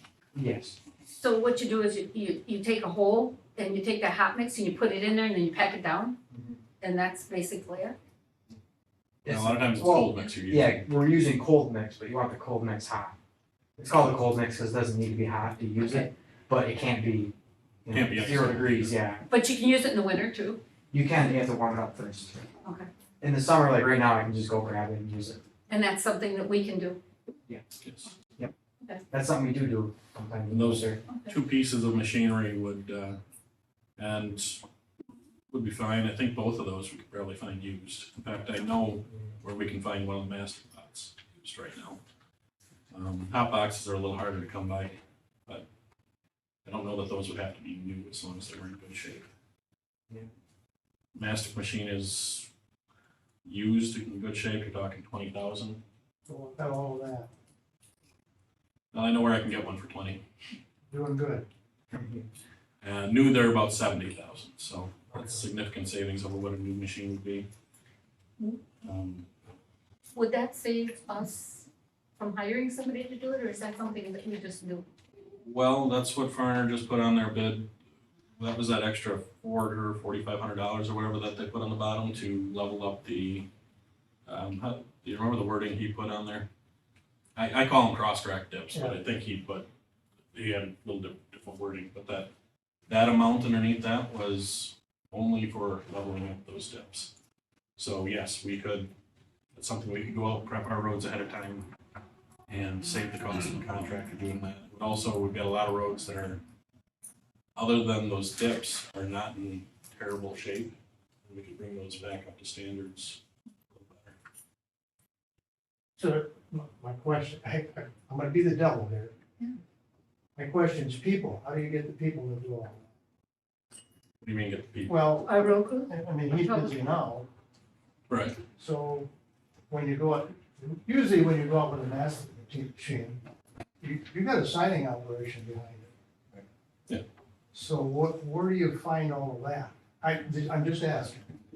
Well, usually what I've seen other towns do, they will put roadwork head signs down on each side. You'd want to have two people, I mean, it can work a single guy doing that, but you'd be better off having two people, so one person's keeping an eye on traffic and the other guy can, they're working together, but. I just worry about going out without proper signing. Can we block off a road, Tom? What's that? Can we block off a road temporarily for repairs? You can, but that's a tough one, because you're gonna have to call the sheriff's department and tell them it's blocked off. Well, that's okay. We'll just- There's all, there's He's on speed dial. ambulances, I guess- all that. Okay. I stayed away from that, because Okay, if you block a road off and somebody died because you had the road blocked, Right. you're okay, in trouble. all right. I guess, Don't do it, Point taken. unless you have. and I guess. We don't do it very often, do No, we? you don't wanna go that road. Okay. And I guess my argument with having to sign, we should be signing for mowing, for patching, for everything else we do on the roads. If we can't do the maintenance on the roads, why do we even have guys to maintain them? Well, you do cold patching now. Right, With no That's- sign. that's not that much different than doing mastic on the road. You're patching, The only thing you're doing a concession through there, cold patch is stop and go, stop and go. that's the way mastic is too. So, if we can't do. Mastic is good, don't get me wrong. Right. It's expensive operation, Yeah. but it stays. Once you Right. do it, it's there. Once you do it, it's a long-term fix, where patching, to be honest with you, is a temporary fix. It oftentimes will not hold up through plowing very well. Just cold mix patch doesn't hold into potholes. You end up repatching the same potholes. So it's a one-time investment for that. Machine. Those Machine. equipment, because the cold patch is the same product that you're putting in it, just heating it up. No. That would be the hot box. Okay, The mastic machine uses mastic material. okay. So there would be a continued cost on that mastic, as you're buying material for it. Theoretically, we could talk to the county, they do a lot of mastic, we could see if we could get on a contract with them as far as purchasing. You could probably buy that material from them. Yeah. I'm sure you could. And if we kind of knew what we were gonna get into, know, if you buy the material, it's usually about 85 to 90 cents a pound. Having somebody to put it down usually ends up being somewhere around the $5 to $6. So, you know, leveling up some of those spots, the amount of mastic that would have been done for that $4,000 or 4,500, probably the cost on that material was maybe 500. You do have a lot of roads that need it. Yeah. I'm not sure you're gonna keep up. Well, even if we don't, we could still hire the county to back. No, I mean, with, Yeah. with the dips, they're just, Oh, I see. you know, as your program increases, that should get better. Well, that one would be a progression, but I think it's something we could work towards with some guys that we have. Okay, anybody in the board have questions for that one? How about in the audience? Okay. Any more, Chase? Yeah, he's got two other things on here, room for patrol truck and then brush clamp for loader. Guess how much do you get into where you would need that equipment? So room for patrol truck would be nice, it would make things quicker when it comes to sweeping, especially in the spring after winter. I would say if we order a new patrol truck, order it with the attachment for a broom, cause that won't cost much, just to have those couple extra hydraulic lines run. So would that take the replacement of your case tractor then? Not necessarily, it would be nice to replace it with that, Would you need two? you don't need to necessarily. It would be nice to have two, cause you could get it done much quicker, like one guy going each side of town, start sweeping, but we don't need it. How is that? Then we could replace that case tractor. Yeah, that would be, if you're gonna get one on the truck, it would probably be, Yeah, cause I know the county, that's what they use, right? that's why you use case for the broom, isn't it? Brooming and, yeah, bringing the shoulder back. But we can also use the patrol truck for bringing the shoulder back as well, on the body blade. And So you- then, Could you, just a question. sure, That broom you have on your tractor, can you get that retrofitted for your truck? probably. I imagine you could. That's only, I think, a 4 foot. Be nice to get It's a a small wider one. broom on that truck probably. What's that? Be nice to probably get a little wider broom on that. Yeah, probably. It'd be a little awkward using a 4 foot broom on a truck that's. Get a 7-foot Much broom wider. or something like that, put in Yeah. front. And I'm not sure if you ever broomed in a patrol truck. Let me tell you, your visibility cuts down when we start backing up. Oh, I imagine. So when you back up in a tractor, you've got a window all the way around you, much safer. Just a thought. Yeah, yeah. I've seen more towns go towards a broom on a loader than I have towards, Visibility, and the visibility is a big thing. and they have that on the tractor now. Right. And I don't mean to be that way, but I've done both. Mhm. I didn't like the truck. If you have a lot of miles and you're going across the county and brooming, then it's fine because you can travel 50 miles an hour. But across the township, I'm not so sure. You just got visibility around you. Yeah, that's very. Try one out before you do that. Yeah, that's just a wish list item to, We know town of Rudolph has one on their loader, Under a truck. on their loader. So there'd be, if we needed to move to something newer, I think might be able to talk to the guys in Rudolph for that and the county for the truck. And see what both are like. Mhm. I'm not sure the county has one on the truck. I think they've got them, they've got them Bruce brooms, they've got 2 of them underneath.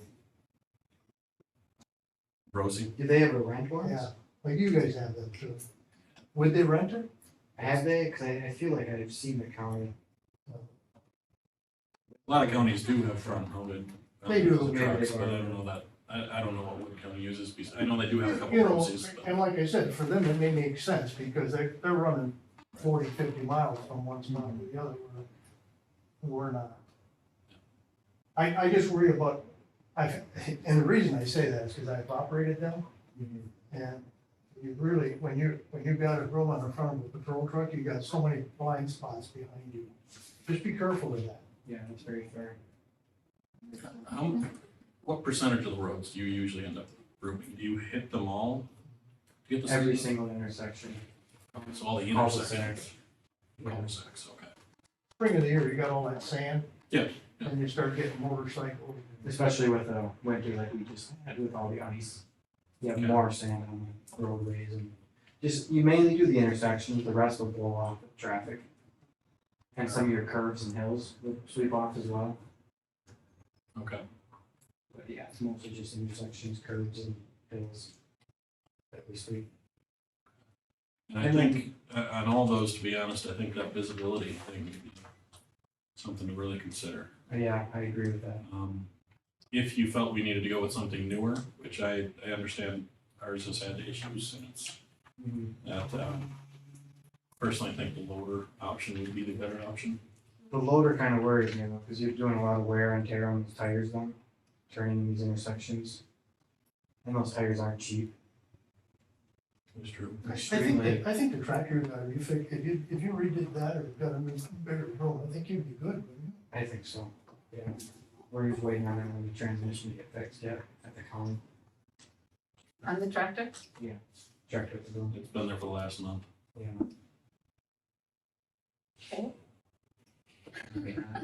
What year is that tractor? Do you have that? It, I put 90, 74. no, that, the case tractor. Yeah. It's 90s. So it's repaired. I don't remember the exact year, but I don't have it here, so I can't look at it. Unfortunately, if you get it put on tractor, usually it's a permanent mount, so it's not something, a lot of tractors these days. Okay. So it's not something you can just take on and off real easy. Yeah, it is a pain. We've done it before. We've taken it off and put a mower on that tractor. And then put it back on, and it was a pain. Anything else, Jason? I think that's pretty much it. Is that it for public works? Well, Oh. what else did staffing needs? Oh, staffing needs, yes. Okay, so right now we have 2 full-time employees. And I think that we are looking towards the future of a 3rd full-time employee sometime in the future. But at this point in time, it would make sense to step up to that, to maybe a part-time employee. Just because if we would take on some of these extra duties, having a part-time employee would be helpful. And I don't want us to jump into a 3rd employee, a 3rd full-time employee without seeing if we have a need for one. However, I believe we ran into some staffing needs about a year ago. Bill, I think you can, There was one storm that we hired the county 2 days, I think. Is that right, Caston? That was just in March there, right? Yeah. This year. Yeah, that was this week. I think it was 2 days. so maybe instead of jumping off the deep end and hiring a 3rd full-time employee, we should consider hiring a 3rd part-time employee, seeing how it works, and then going from there. Now, I realize that we have 2 full-time guys and they've been doing the job. I do realize that. However, if we can get them to do more work that we're hiring out, it seems like it would be more beneficial for us, smarter for us to hire a part-time person and keep some of the work internal. And if we should ever run into a position in the wintertime where we need that extra plow guy, something would happen, we have another person we can call. And I think in the summertime even, I think that person could be working on the roads or the equipment. But I have heard discussion a lot since I've been here and before even I got here, that might be something that the town should look into. So I think that's something we should think about. And put that in perspective, the average town has 32 miles of road in Wisconsin. We have 94, and Most towns have a full-time employee. Yeah. For their 32. Yeah, it seems like everything we do here, we hire out. I think that's a pretty fair statement. Well, yeah, well, you're asphalt, that's typical with town. They hire their crack filling out Yeah. and they're hiring, and nobody's they can't crack fill like Scott or Farmer, they can't. I know a couple towns that actually do. I actually know 2 towns that have their own paver even and do their They'll own do spot that for a wedging. year or so, but you'll find it'll slow down. But I guess there's other things other than just, doing that. So, I think that's something we should discuss as a town and look at and maybe consider. And as far as staffing needs, I believe the previous administration also discussed, hiring a town administrator. And that was also discussed previously. At this point in time, I don't think that's needed. However, maybe in the future, as the town grows, that is something that we should consider. Right now, we are trying to find ways not to hire a town administrator. And one of the things is by keeping the public more informed, giving them easier access to the board. And we're looking at phone systems that go right to the supervisor's phone without having to listen to, please call back, or we're not available. We also are looking into a reader board on a sign for the town of Saratoga. We are looking into other means without hiring a full-time employee. And maybe that'll alleviate the problem, maybe not, but we're trying, and we'll see what the future brings. I know the previous administration had the same concerns that we do, so hopefully we can find a way around it for a few years and see what happens.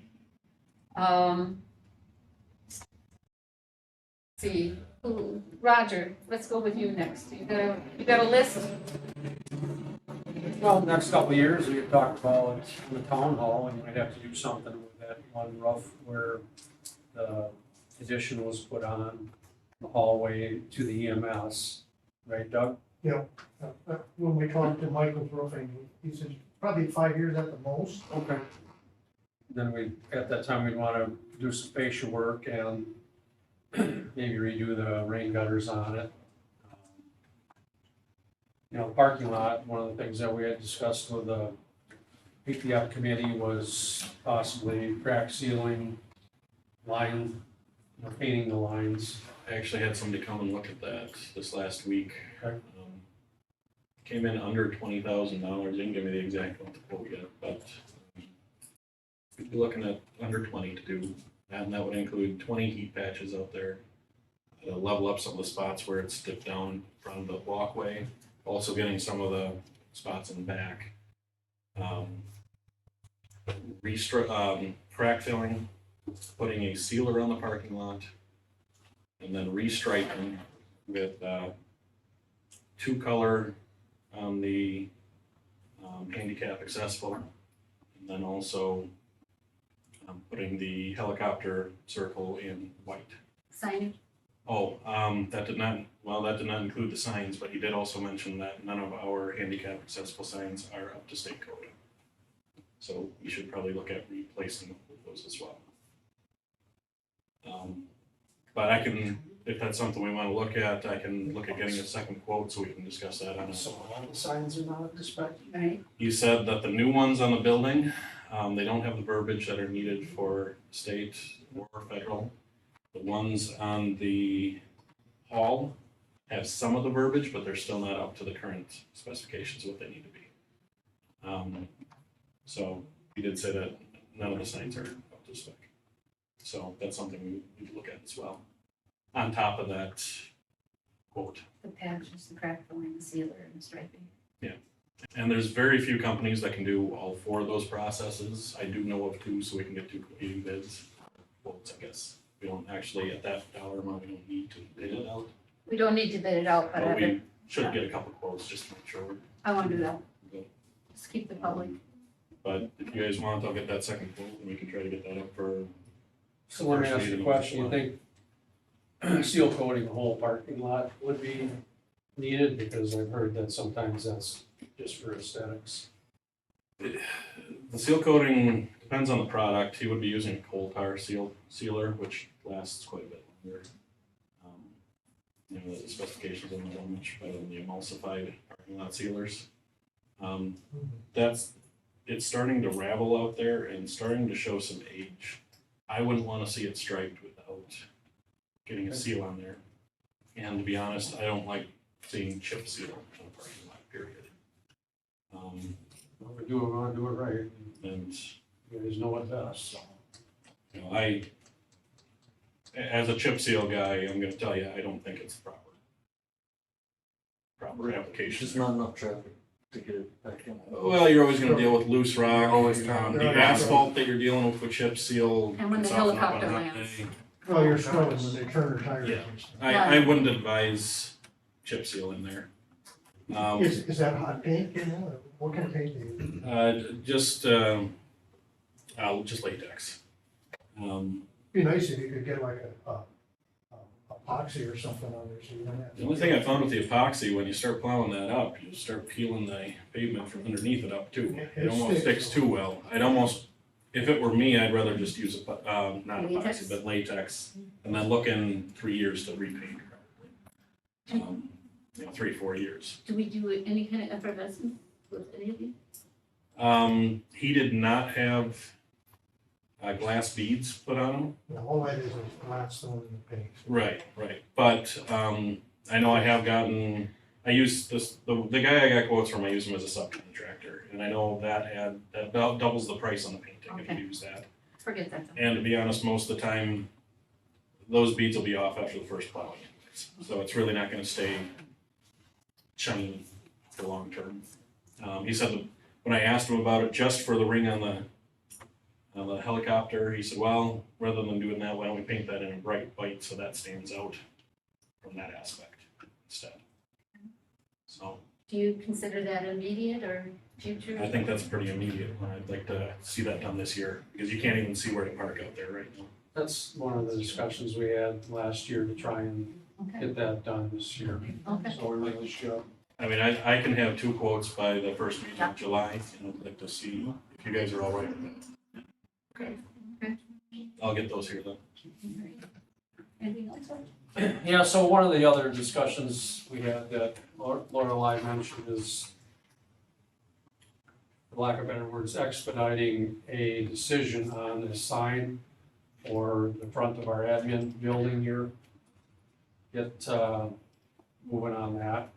We had a sign company out of Madison that we've been in contact with, and with a graphic designer, we can have a design that is the choice of the town with a reader board on it. That'll be good for the residents, so when they're driving by, they can click information off of it. Alliance is willing to help fund a great portion of that sign, so I'd really like to see us work on that.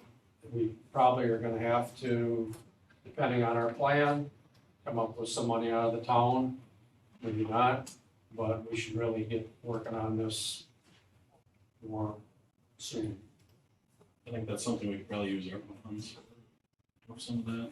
And, Yes, we can. That's good.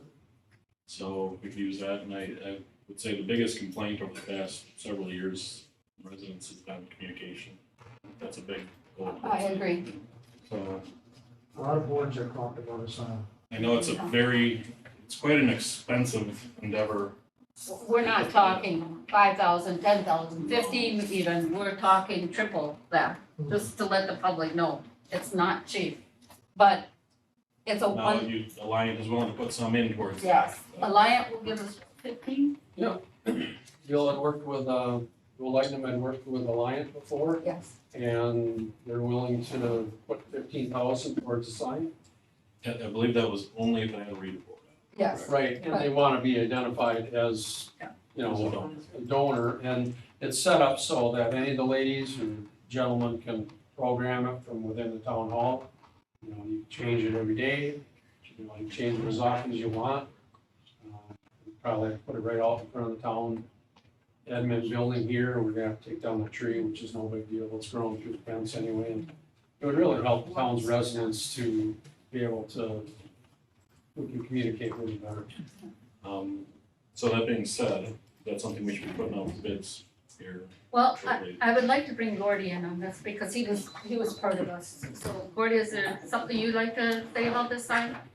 Well, I think it's well needed, but I think it's got a,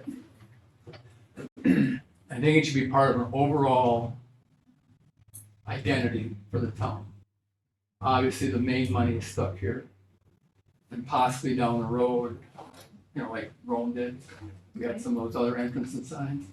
And I think this has got to be more than just it's got to be the reader board and the logo, but maybe a little bit more on a monument of some sort, or a mound of some sort, or some plantings of some sort. Maybe the American flag, I don't know yet, but I'm saying it should be more than just a post in the ground, but a reader board and a logo. I think we need to get very specific in what we put out, and then talking the dollar amounts we are, I think we have Right. to send it out for bid. So I think you gotta spend a little bit more time on design, you know, and then go from there.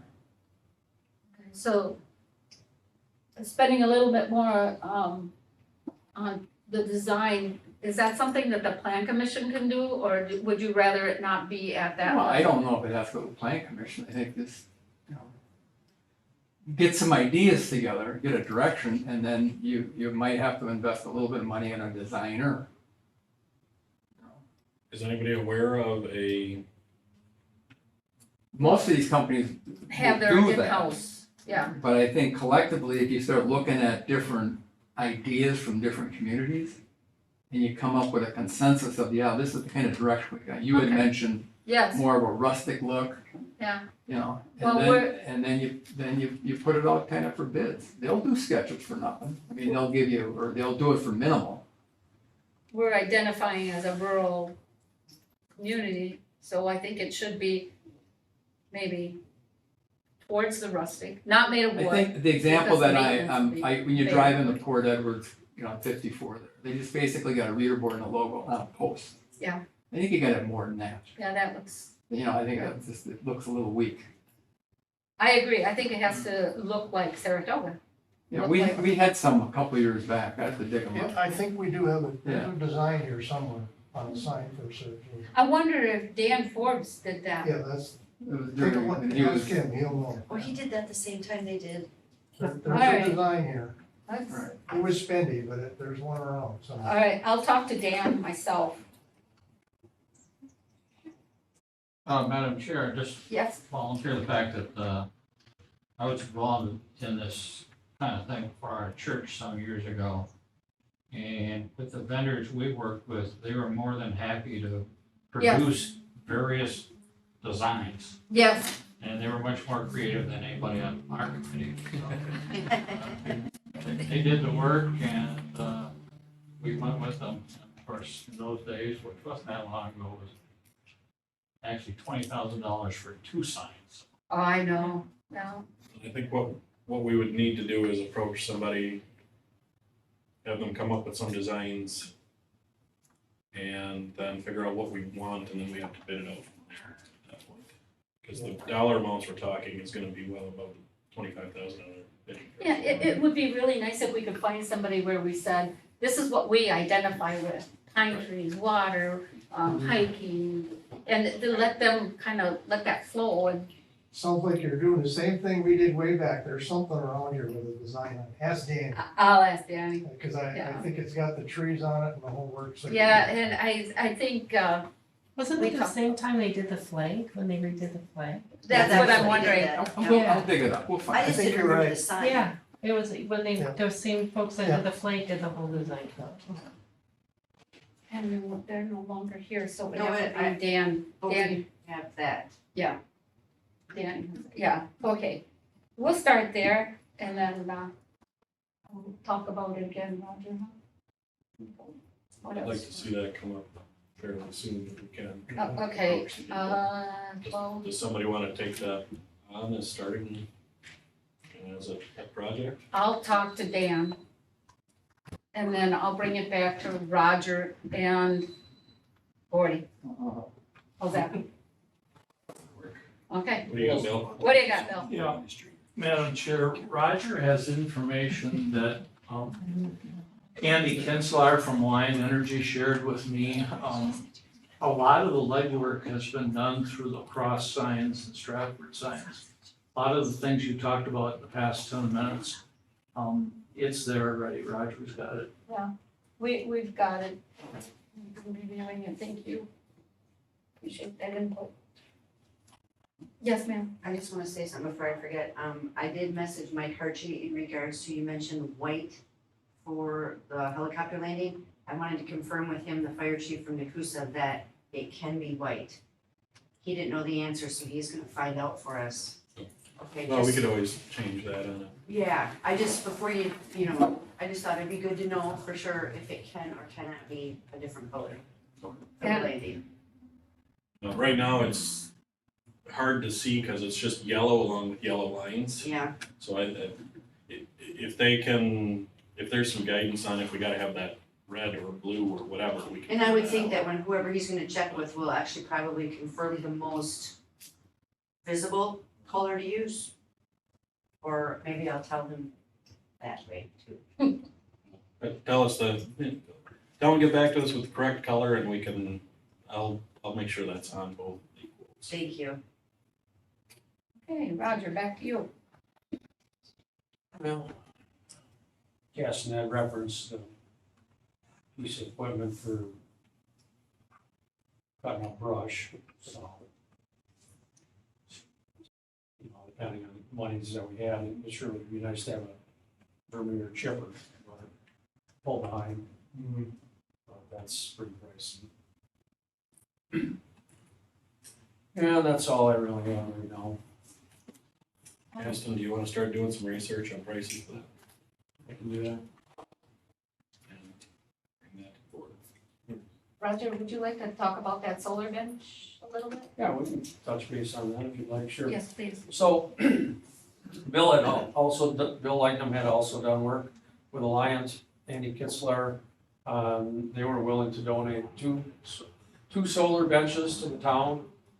We would have to find placement and orientation to where we're gonna set them. And that's something that we can pursue. I did talk with, Tina Cromwell today, the Wakely Group, and they would consider putting a bench down there on some of the new hiking area, which would be to the northwest of their current buildings. I reached out to Wisconsin River Power Company and asked about discussion again.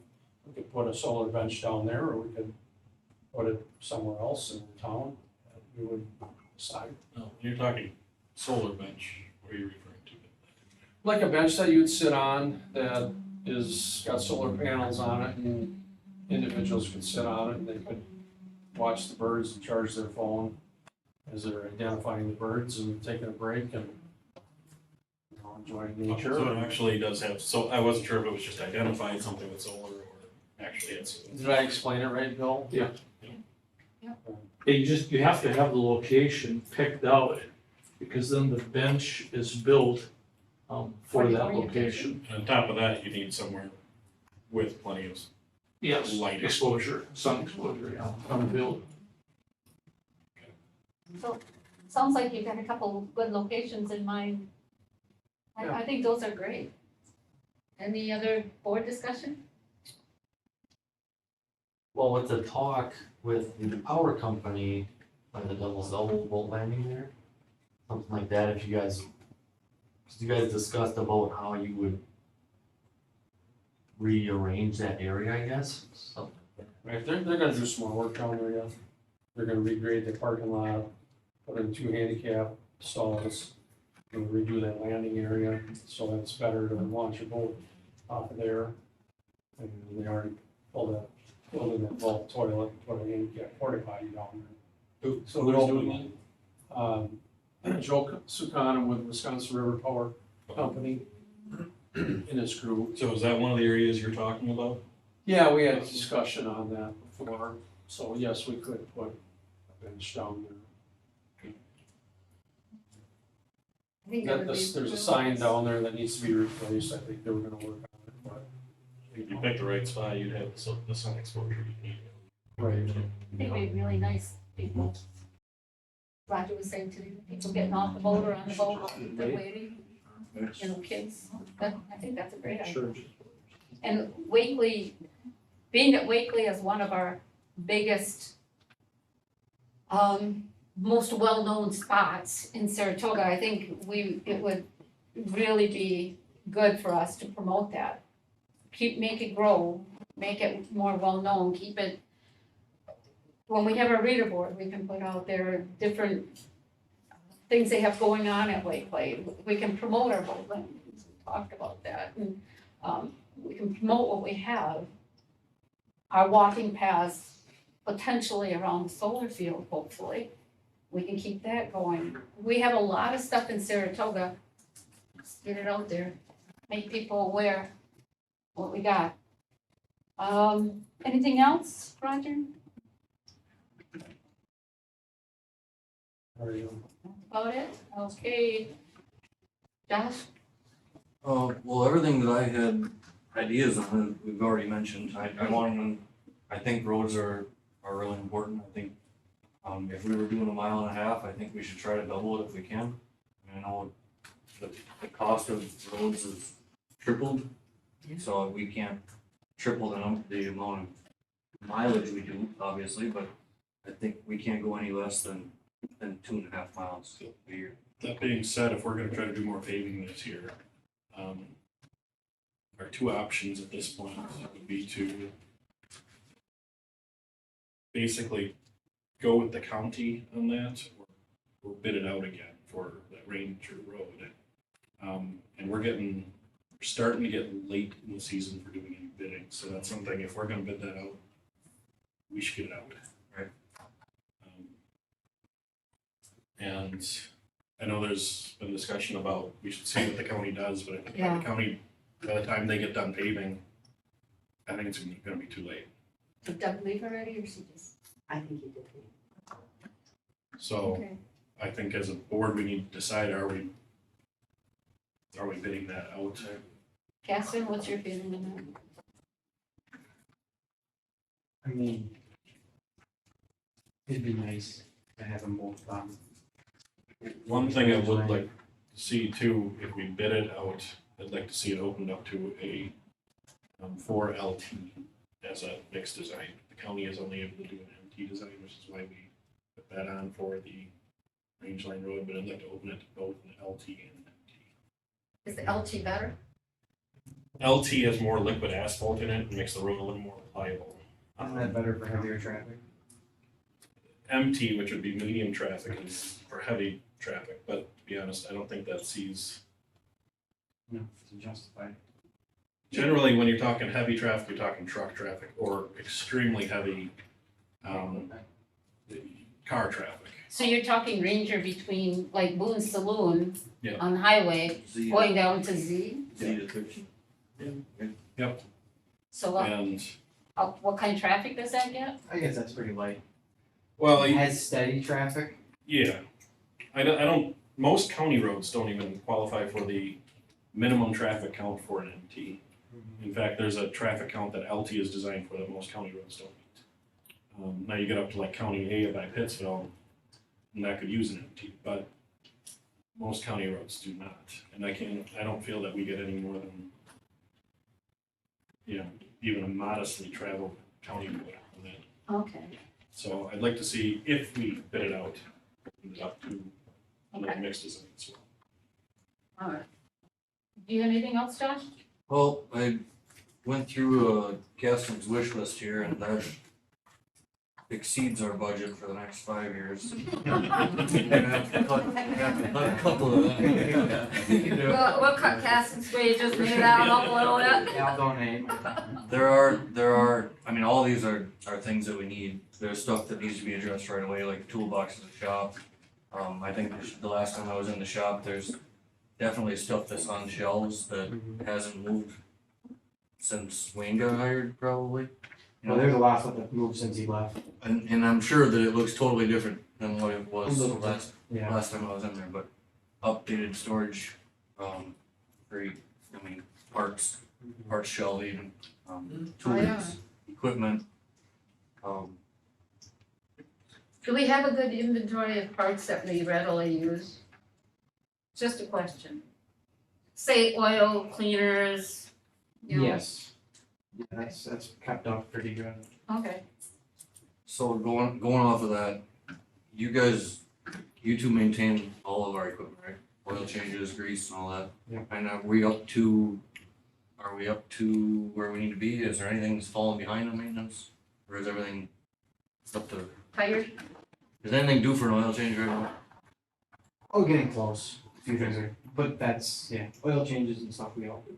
Okay. The only things we don't do are things we don't have the tools for. And that being, Well, like a crane to lift the box on the truck if you have something underneath Right. that breaks. Toolbox? Yeah, Yeah, or toolbox. something you need to lift for to lift the entire truck up. do we do all our own brake work? Yeah. Replace our own brakes, tires, we subcontract tires or?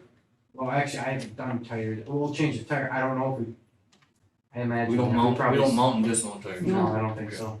Honestly, you can get Cheryl to come out. Yeah. and Yeah. do it on Yeah. site. That's what we done with the tractors at least. So far. 60, $75 a tire is much better than the liability of tearing up. Oh, yeah, those Yeah. tires can be 300-400 pounds a piece, like, Mhm. you don't want to mess with that.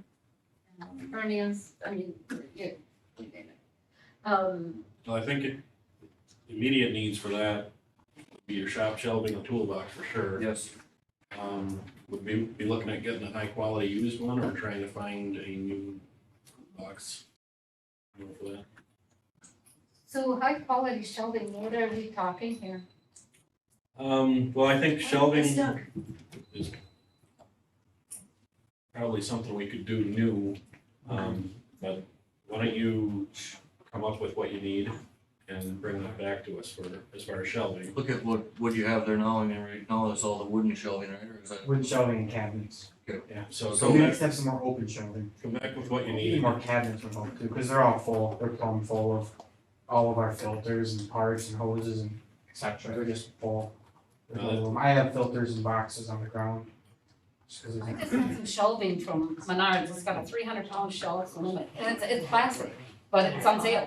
That might be something at Marketplace too, though. Plus Because I've seen a lot of shelving. 11% roof. And some heavy shelving would be nice. I mean- Something that me and Roger put in the hall. Pallet of the racking house. or something like that? Well, that's. Nice that too, maybe. Right. Okay, Why don't you come up with some ideas, Okay. come up with some prices that you can bring to us? I'm more worried about room, when you start talking pallet Right. shelving. And like I said, I haven't Yeah, been there, we but need there to was, site. there was plenty of wasted space, I Okay. think, last time I was in there. Yeah, I know you guys cleaned it up a bunch. Yeah, there's not much wasted space anymore. Good. It's most of it's pretty well taken off. Well, when you come up with what you need for that, what do we think we need on toolbox? Or is that something we wanna come up with a budget, try to find Let's- high quality? Let's see what we can find Yeah. new, see what we can find used. Well, the used market, I think it's something we're gonna have to come up with a budget Yeah, and because. just go purchase. Exactly, because when all of a sudden what's there, run it past whoever you wanna put in the yay or nay field so that it can be ordered or So bought if it was a good deal. I guess what I'd say is maybe if we wanna look at a possibility of new, at the next meeting, we have them come up with kind of mid-range new price. And then we decide from there, do we wanna just come up with a budget for a high quality used? And that way, when something comes up, we just go purchase it, because if you're looking marketplace, they're here and gone within an hour. I think high, That's the thing, if you got that one and it would work for the needs of the shop, then you reference for a couple of grand. Well, yeah, then, I mean, it was on there 2 hours ago, for all I know, it's gone already. Yeah. And that's nothing, well, I guess we could approve that. and that's why we're here tonight. Let's, okay. So if we want to just put a budget and, together for something like that, we could just say, okay, up to $3,000 on high quality, something like that, or we could try to go new and do more of a mid-range Craftsman or better. I think quality is more important than pretty. So I think we should look for a high quality used. Is that something we need a motion on, or is that something we can just say tonight, we're You know, because I think that falls within a certain range that, I don't know what our thresholds are where we, Usually the 500 mark, so I would definitely motion. which means we can't do that tonight. We'll probably have to do that in the next meeting, Which is next week. next Wednesday. So why don't we just have shop storage and all that on the next agenda? Shop tools and stuff. Come up with your shelving needs, Yep. cabinet needs. If you wanna come up with some mid-range, but I think we're kinda leaning towards the set of budget. He's been without for years, so I don't think a couple weeks is gonna matter. So But I do have one more question on that. Tooling, what tools are there now and what are you using? I mean, do you have your own tools here? No, these are the shop tools that So they're all shop tools, so we're doing everything with shopping. Are you well set with that, or do you need a budget to do go? we need a starter set of tools, like opening wrenches and sockets from 3/8 to 3/4 or? No, we're pretty good on tools. We have Just quite a basic good ones. selection, just a little short on metric, but I can just get a metric set of wrenches. Cause most of the stuff was standard for years, Right, they never like metric too much, so. Okay. so But otherwise, right now, other we than that, just, we have. we just have a problem with tool storage right now, Yeah, not the tools themselves. yeah, tools are pretty good. Okay, well, come up with what you need for storage. I think we're leaning towards the toolbox being Put it used in high there quality. for- Come up with what you need for the rest of it, budget wise, and we'll, for the next meeting, and we'll figure that out next meeting, then. All right? Alright. And I don't know if we were going on any farther, but I do wanna echo the need for a sign out here is gonna be one of my priorities. I don't know what you throw us, put stuff like that on here, but. Well, going along with that sign, I mean, I kind of wrote together a list here, communication enhancement, that sign was part of it. Is there something else, anything else we should be doing along that lines? Just to let everybody know, the security system. Okay, I talked to the Camera system. security, Yeah. security camera system. Something that- So I talked to H&S today, and they still don't have all the parts, so we're still 3 weeks out. And in the meantime, I've been trying to get an electrician out here to install the outlets. So, and while the electrician comes out to install the outlets, we are gonna have them review the hall, just to make sure everything's good over there. Okay. As far as I go, Yes. When you get the electrician, have a look at these two lights here on the end, this one and that one, Okay, outside. oh, outside, okay, I think what happened when they put up I'm not an electrician, but the closest we could come is they, right above the door, they changed that. And somehow I think they killed the power to these two. So, They made Couple of wires I forgot to. and there's quite a few wires underneath them, I think they twisted the wrong two together. okay. beyond that, I believe we're working on the Facebook, trying to get. Oh, yes, we do have our Facebook up and running as of today. We now have access that we can put things on, correct, Paulette? Yep. So the people who will be running the Facebook page are our treasurer, our clerk, our deputy clerk, and myself. And so when I leave, the next chairman coming in will also have the ability to, will get their hands dirty on the Facebook page.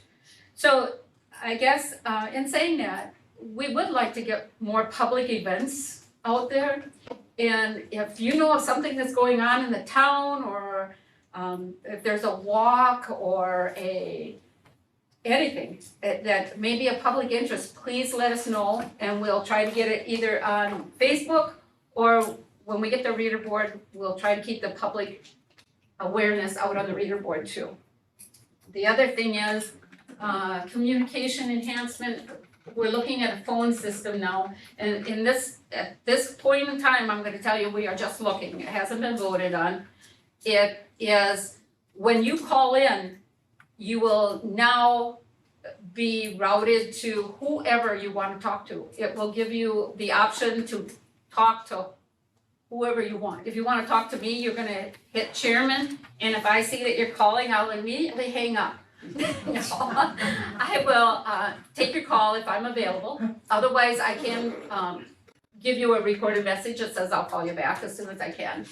And that will go to each of the supervisors, and it comes in on our own cell phone, so that, when the regiment changes around here, it will just, our phone number will be continued as the chairman, but it will then not go to our personal cell phones. So the town will not incur another cost for another cell phone, and it will be able to be utilized in the future. Top of that, we're also looking at updating our website to make it a little more Yes, user-friendly and give us better access, I believe, Yes. correct? yes, that is a fact also. And in saying that, we now have our meetings being recorded, you can't tell, but we are recording them. And they will be on YouTube, and they will be posted on our website, is that a correct statement? Believe there will somehow be a link to the YouTube channel for that. To the YouTube channel. Okay, and just to let you know, I had been recording them previously, but my computer crashed. My laptop got a notification that said, what did it say, Paul? It's something about it needed some kind of lingo to continue, and when we tried to put it in, then the next person's crashed, and then as the new computers came up, they were all going to consecutively crash without this password, and we didn't have the password. So our IT guy came in and stopped it once it got to 2 infected computers, I believe.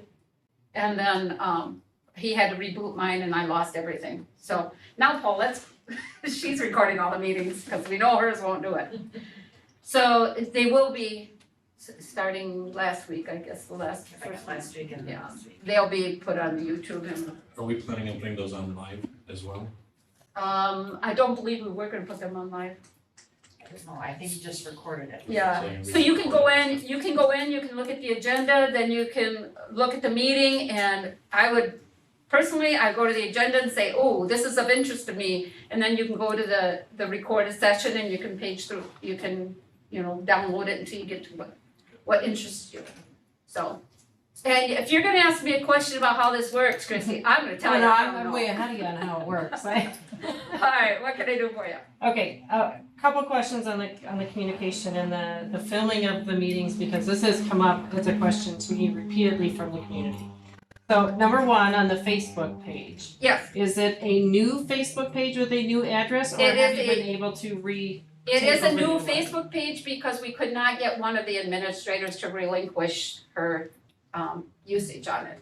Okay, would you like me to post that out? No, not at this time. Okay, Give me until next week.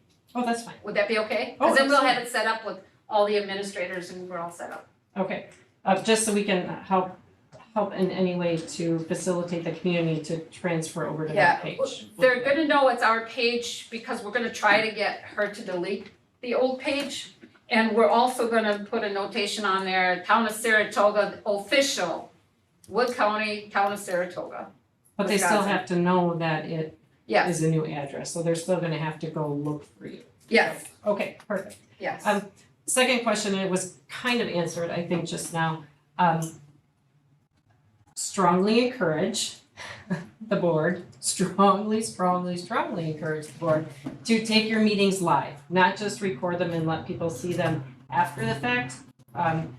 All the different communities in the area, Wood County Board, different committee meetings, Portage County, different committee meetings. They are live through Zoom where people that are homebound can, put up the hand and you can see that they're online and they have a question and they want public comment. It's not difficult. It is just I don't as think easy. it'd be that hard. I will talk to our IT guy about it Wednesday. It's not hard. I mean, if Okay. you have Zoom, you can have it as a live meeting. People can watch it and stream it and communicate.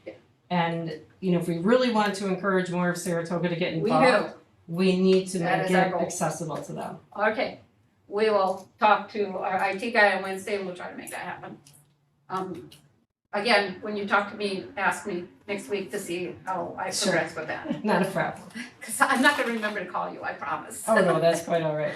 I'll remember to call you. John, anything else? No. Okay, we leave the best for last. Oh my. I think pretty much everything's been covered. No, going back to when we first got elected in this position, we went to that training. And it sounds like everything that we've been talking about is the only thing really affecting. Roads are number one, and parks and signages are number two. That's basically the biggest things affecting town. So I'm not gonna beat a dead horse with roads. It's very important. We fell behind. We just need to start catching up. Bad timing due to prices and everything, but that's what we have to do. And then we talked about the sign, getting the sign out front. We've been talking about that for a while. Other boards have been talking about that. Now it's just time to let's just get it done. That's about it. On that note, do we have somebody that's gonna take that bull by the horns and try to get that moving What's that? quickly? Roger, you've kind of been the most involved. Are you able to, or? We'll try and get it rolling, I guess, but I'm gonna be gone Well, for a while. I got some pre-planning to do on getting a trip. some and then designs I'll be gone for a and while. trying to get that. I was gonna actually, Dan Ford, or isn't it? yeah, I was gonna talk to Dan Fords and then I was gonna get to Roger, cause he's working on the solar benches. Okay. So, Alright. and I know Roger, this is a busy time for Yep. his Boy Scouts and stuff, so. Anything else? I got two things that you, I guess, yes, I do. I knew you would. So coming from my background, I don't like it when people that don't work in areas try to tell other people how to do it or what they need. So I'd much rather have Caston, like he did now, just tell us, hey, we need something like this, and just do the background on it. Say, hey, I'm looking at a tool shed, this would be appropriate for us, something like this, in this range, and this is where we can get it from. We shouldn't have to do that, okay? So that's a big thing that I got. A lot of my stuff in my job is I did my research. This is what we want. This is what we need. Have my needs ahead of my wants. So then this is what we need. This is how much it's gonna cost. This is where we can get it, and bring that as a package to us. This is my needs, and then we can see, we'll do the wants or the needs first, and then when the money's and the year is winding down, we can see how many of the wants we get also. And then I always put that in order. I want this first before that. So something like this I think is great, you know, because you even put in here ASAP or within so many years.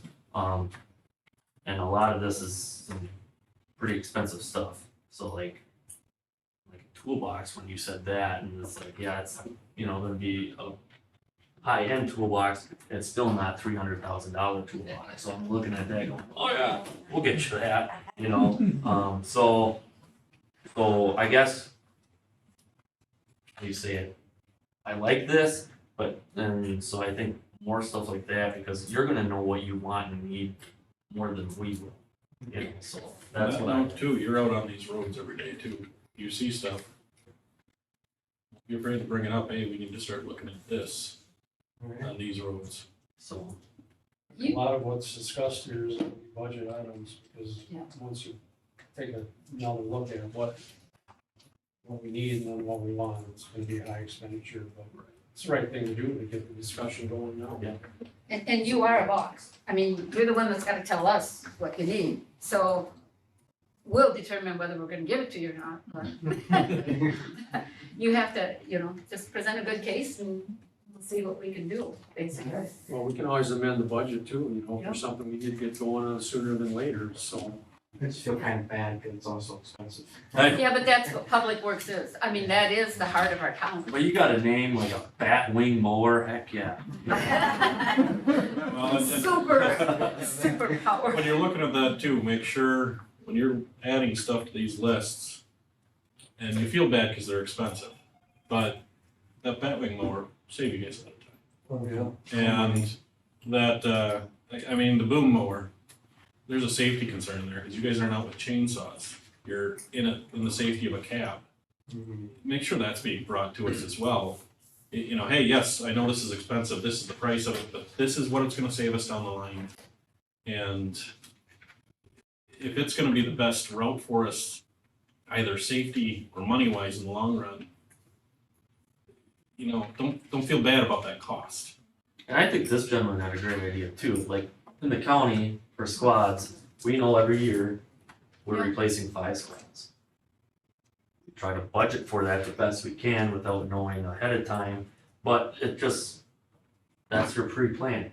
Okay, you know, this year, we're gonna get 5 squads, next year, we're gonna get 5 squads, and that's how it goes. It kind of alleviates that sticker shock, doesn't Right. it? So you know it's gonna be there, so you better have the money. So we've got, for instance, 3 plow trucks. If we plan on them lasting 15 years, we should be buying a new one every 5. Okay. Right, and that's how you would start, so now we have a 2022, sounds like we need to get a new one relatively quick. So then there, you're gonna already have, Yeah. in about 3 years. when we 3 get years. it, Then that's that. So we got 3 other things. Nobody's brought them up. Wildfire prevention, we have signed an agreement that we would look at the town of Saratoga and we would work towards making the town of Saratoga safer, more aware of fire prevention. And in doing that, we had certain steps we had to follow. I wanna make sure we do that. So I would like to, just get an okay from the board, I guess, to every couple months, bring it to the front of the board and say, hey, we gotta do this now. Even if it's just handing out brochures or whatever, just keeping Putting us it on in your mind. sign. Or put it on the reader board, yeah, because, you know, Saratoga's pine trees, I mean, what goes faster than a pine tree? You throw your Christmas tree out to burn it, look what happens, it's like a matchstick. So, Well, the thing, too, you know, the DNR will work with us on that. yes, There's banners, there's brochures, there's, you know, there's grant money out there also. Kick some money with the town, there's equipment that you could buy, you know, there's a avenue there that, like Lorelei says, we definitely wanna follow and Right. make sure that we don't let that lapse. we can have, the fire trucks have volunteered to come out here and sit for a day and have the kids go through them, and we could hand out balloons, I mean, there's so many things we could do.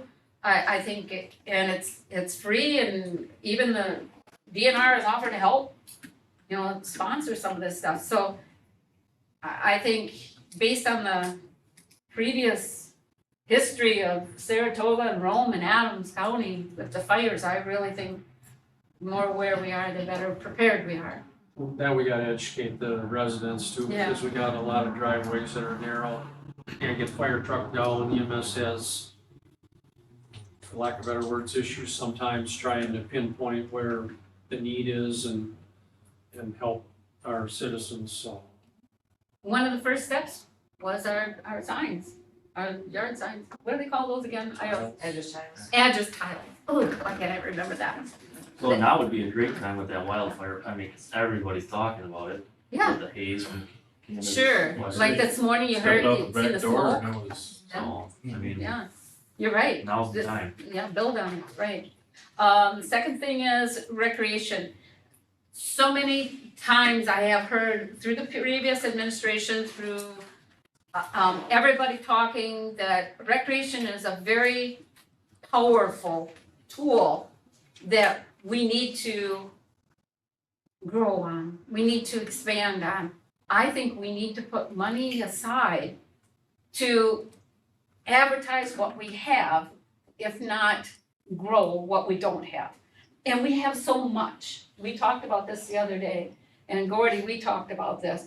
I would like to see the town of Saratoga put, even if it's just 1 or 2% away every year out of our budget towards something to do with recreation. I don't care if it's advertising in a magazine or whatever. I think we really need to promote what we got because that's what the people want. And we have to listen to that. we could probably take a cue some from Rome. I know they do some advertising on that. We could talk to them about, because we're in the same area. And the recreation that they advertise towards, maybe we can try to piggyback on some of that Yeah. and get some of the same avenues. I get emails from them. Yeah, Gordy actually brought in some books the other day. Roger, I and Gordy met and we were talking about it, and there was Rome has their own book promoting not only themselves, but their neighbors. So, and that's great for them, they can afford it because the golf course pays for it, but that being said, you know, promoting not only Saratoga, but our neighbors. I mean, intergovernmental cooperation, no matter what everybody says, that is an amazing tool. I mean, if we don't have it, our neighbors have it. Come and visit us, but you can go visit our neighbors too because they have this. Well, they're still gonna come here. They're gonna see Saratoga, they're gonna drive on our roads, they're gonna, you know, walk our paths, go to Wakely. So I think that's a big tool. What else? I think one thing we need to discuss is Oh. direction with committee, well, Okay, one more thing. I had three, then I'll let you talk. go ahead. Okay, so anybody who's ever been in our hall knows what bad shape it's in. We gotta do something with it.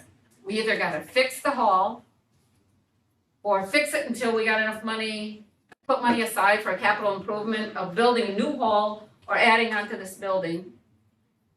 But we gotta do something, and I'd like to know what the heck to do. So, my proposal tonight, and this is gonna be new to everybody, I think.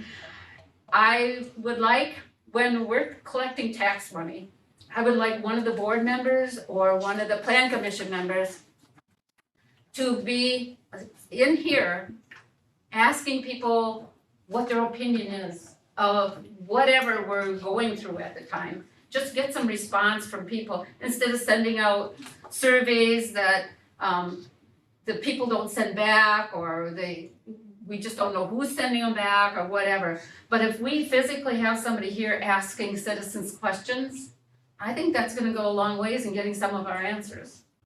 Now, don't look at me like I'm stupid, because I wondered if it was a good thing to do or not, but the more I think about it, the more I think it's a good idea.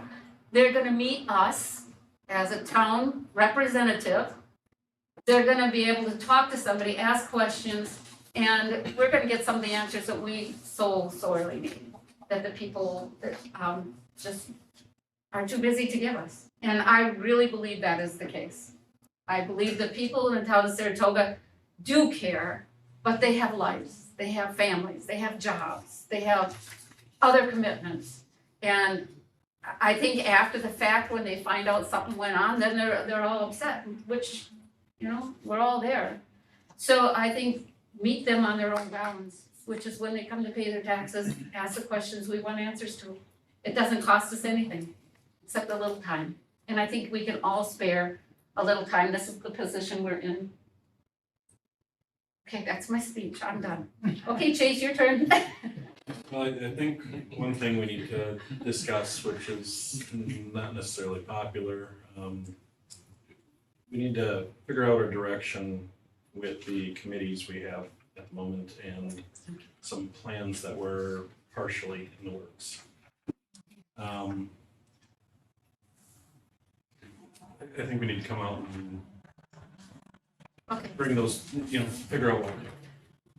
Okay, we had two outstanding committees. One was PPN. PPF. Yeah, thank you. It was personnel and finance. So they were in the process of giving us a personnel policy manual. I actually just received it today. I had asked for it previously, and one of the previous board members had some commitments that made it unable to get it to me. So I have not had a chance to review it, but I think that is what that committee was formed for, and I think it's at the point where it does not need to continue. That is my evaluation.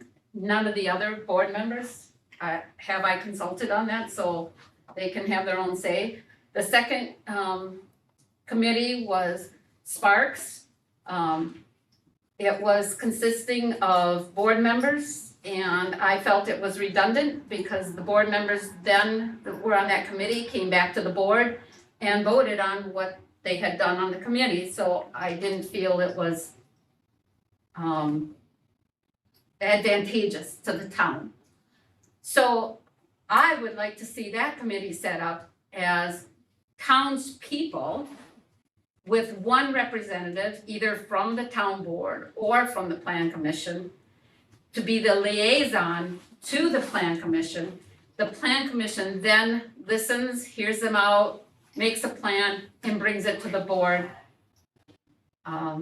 But I haven't had any luck in finding somebody from the plan commission nor from the board that would step up and be the liaison. And again, we all have commitments outside of the town. So that being said, when we're talking about things that have gone on, like with these park benches, with the signage,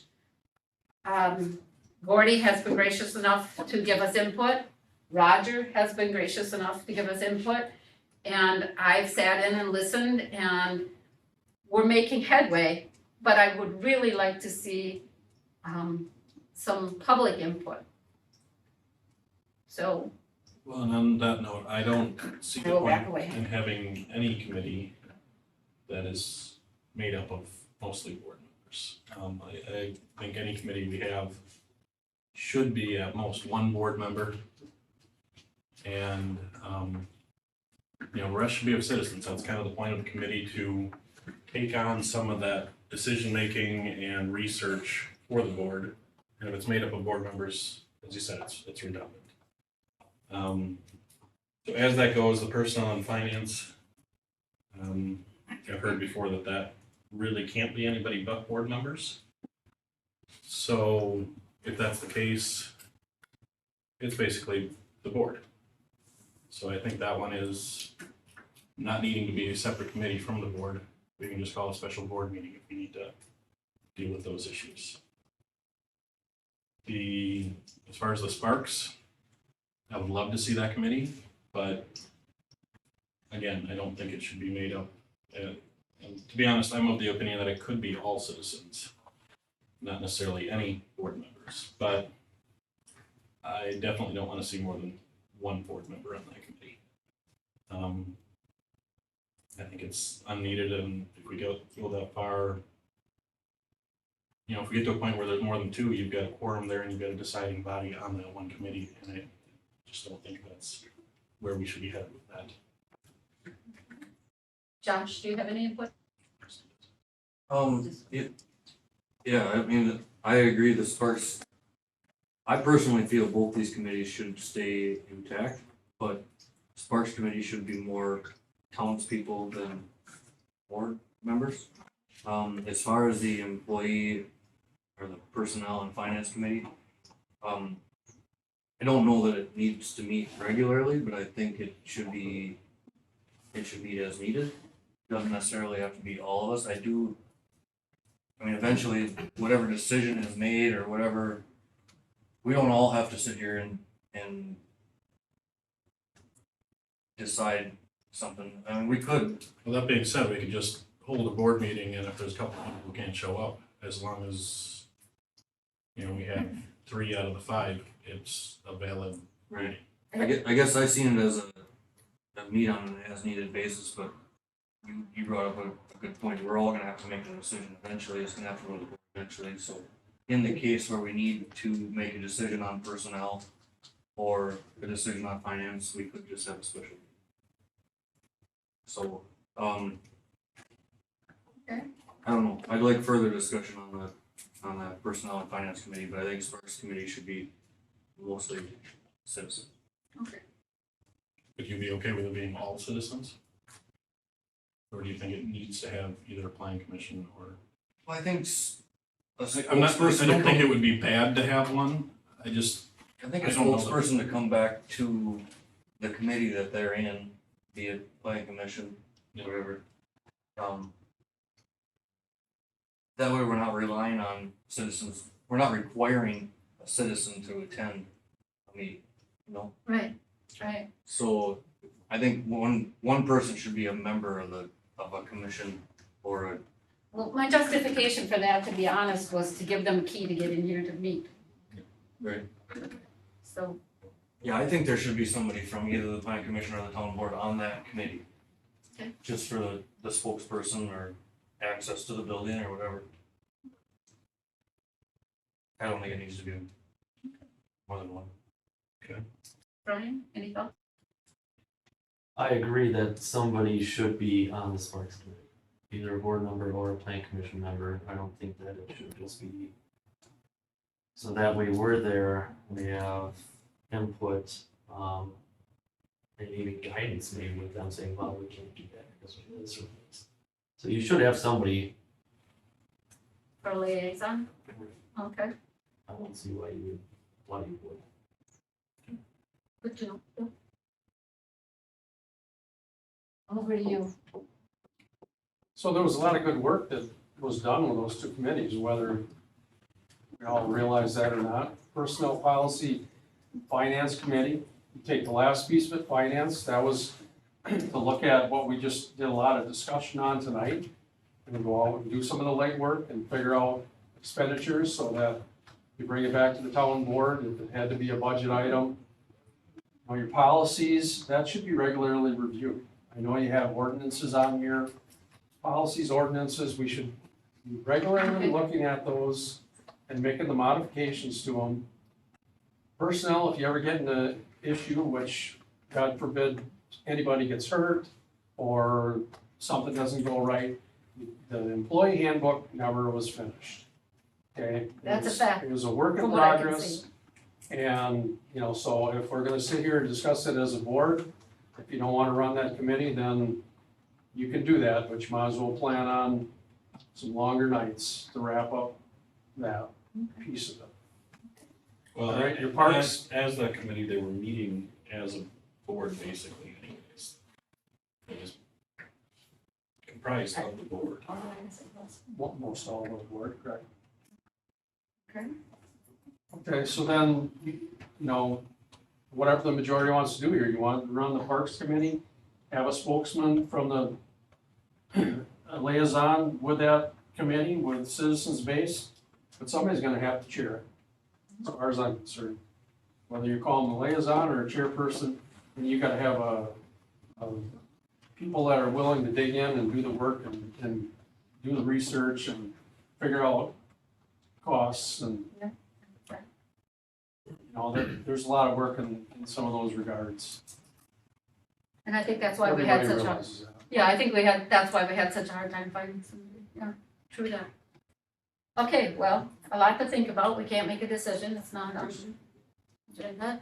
So, now I'll take it to the audience, so Christie, I know you had a, Well, I know the Sparks Committee was talked about in a board meeting here probably a month ago. This Yep. had come up, and the suggestion was made to reach out to the ATV club, the snowmobile club, the bird watching club here in Saratoga to see if individuals would be willing to sit. So there was a wide variety of interests being represented on that group.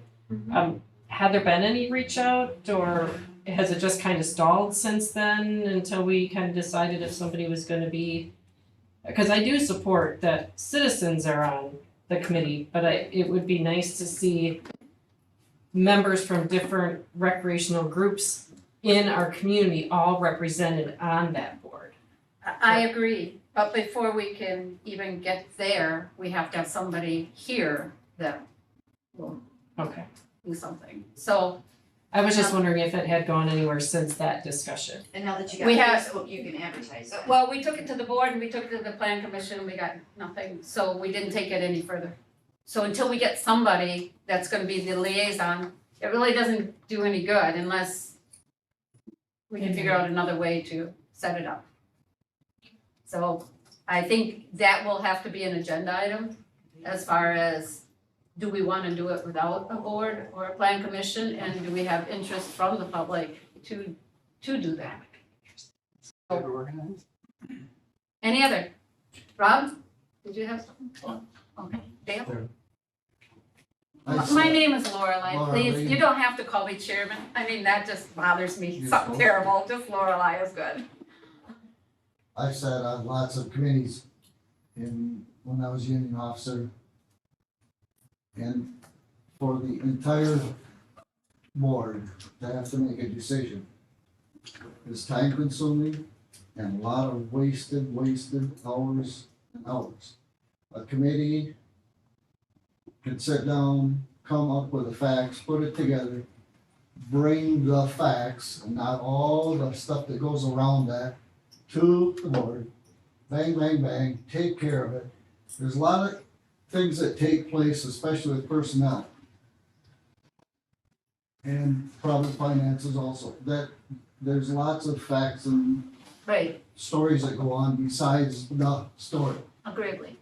And that's what a committee does, is put that all together, comes with the bare facts to the board, get an answer. Rather than wasting all that time with the board, have a committee do it, put it together, bring it to you.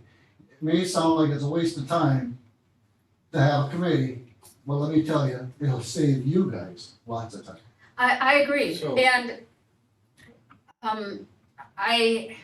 so my background is I worked for the Village of Plover for a lot of years, and we had committees.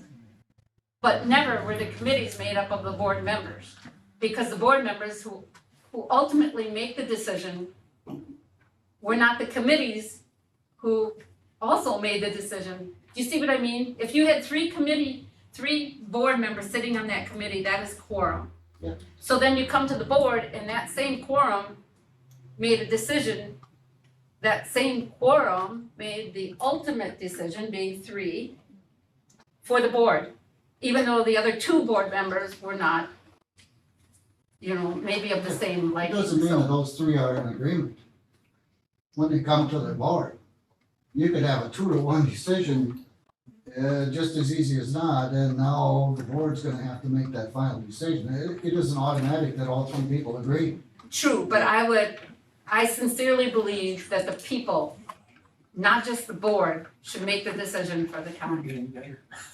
So that's why I think that you need to have public input.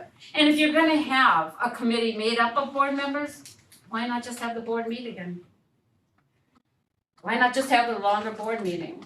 I mean, it A lot just of things seems- that goes on with the board, the public per se does not need to even know.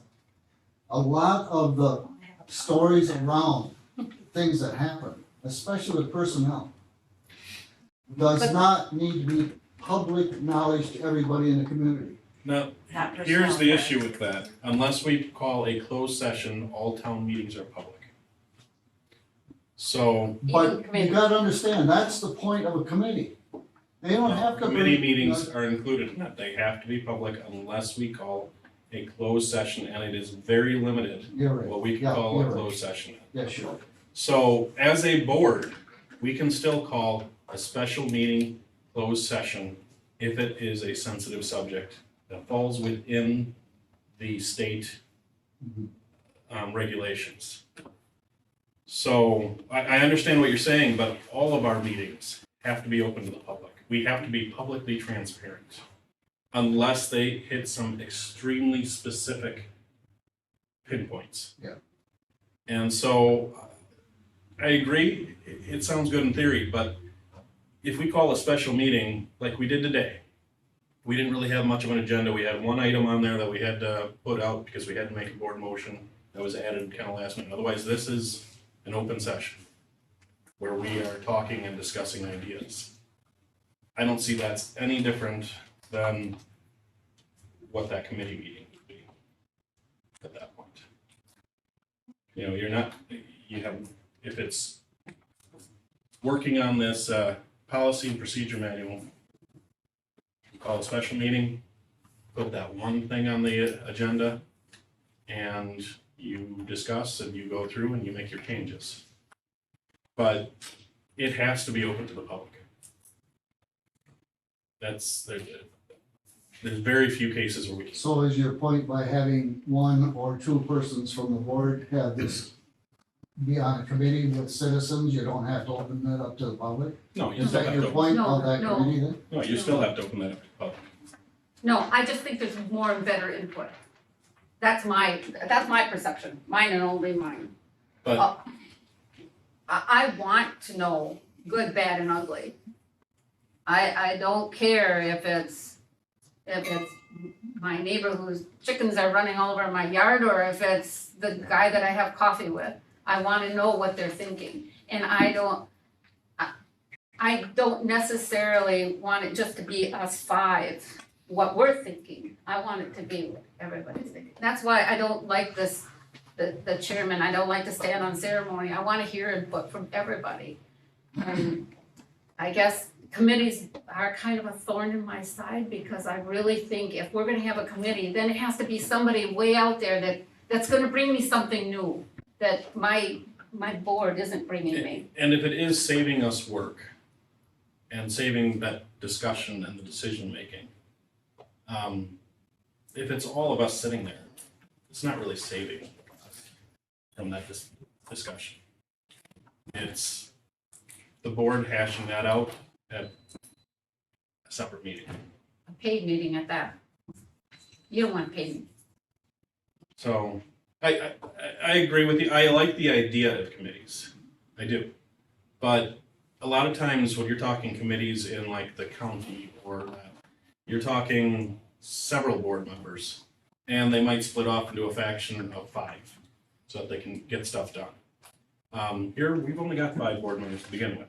So if we're gonna split off into a portion, we're talking splitting off into 2, which is just a discussion between 2 people at that point.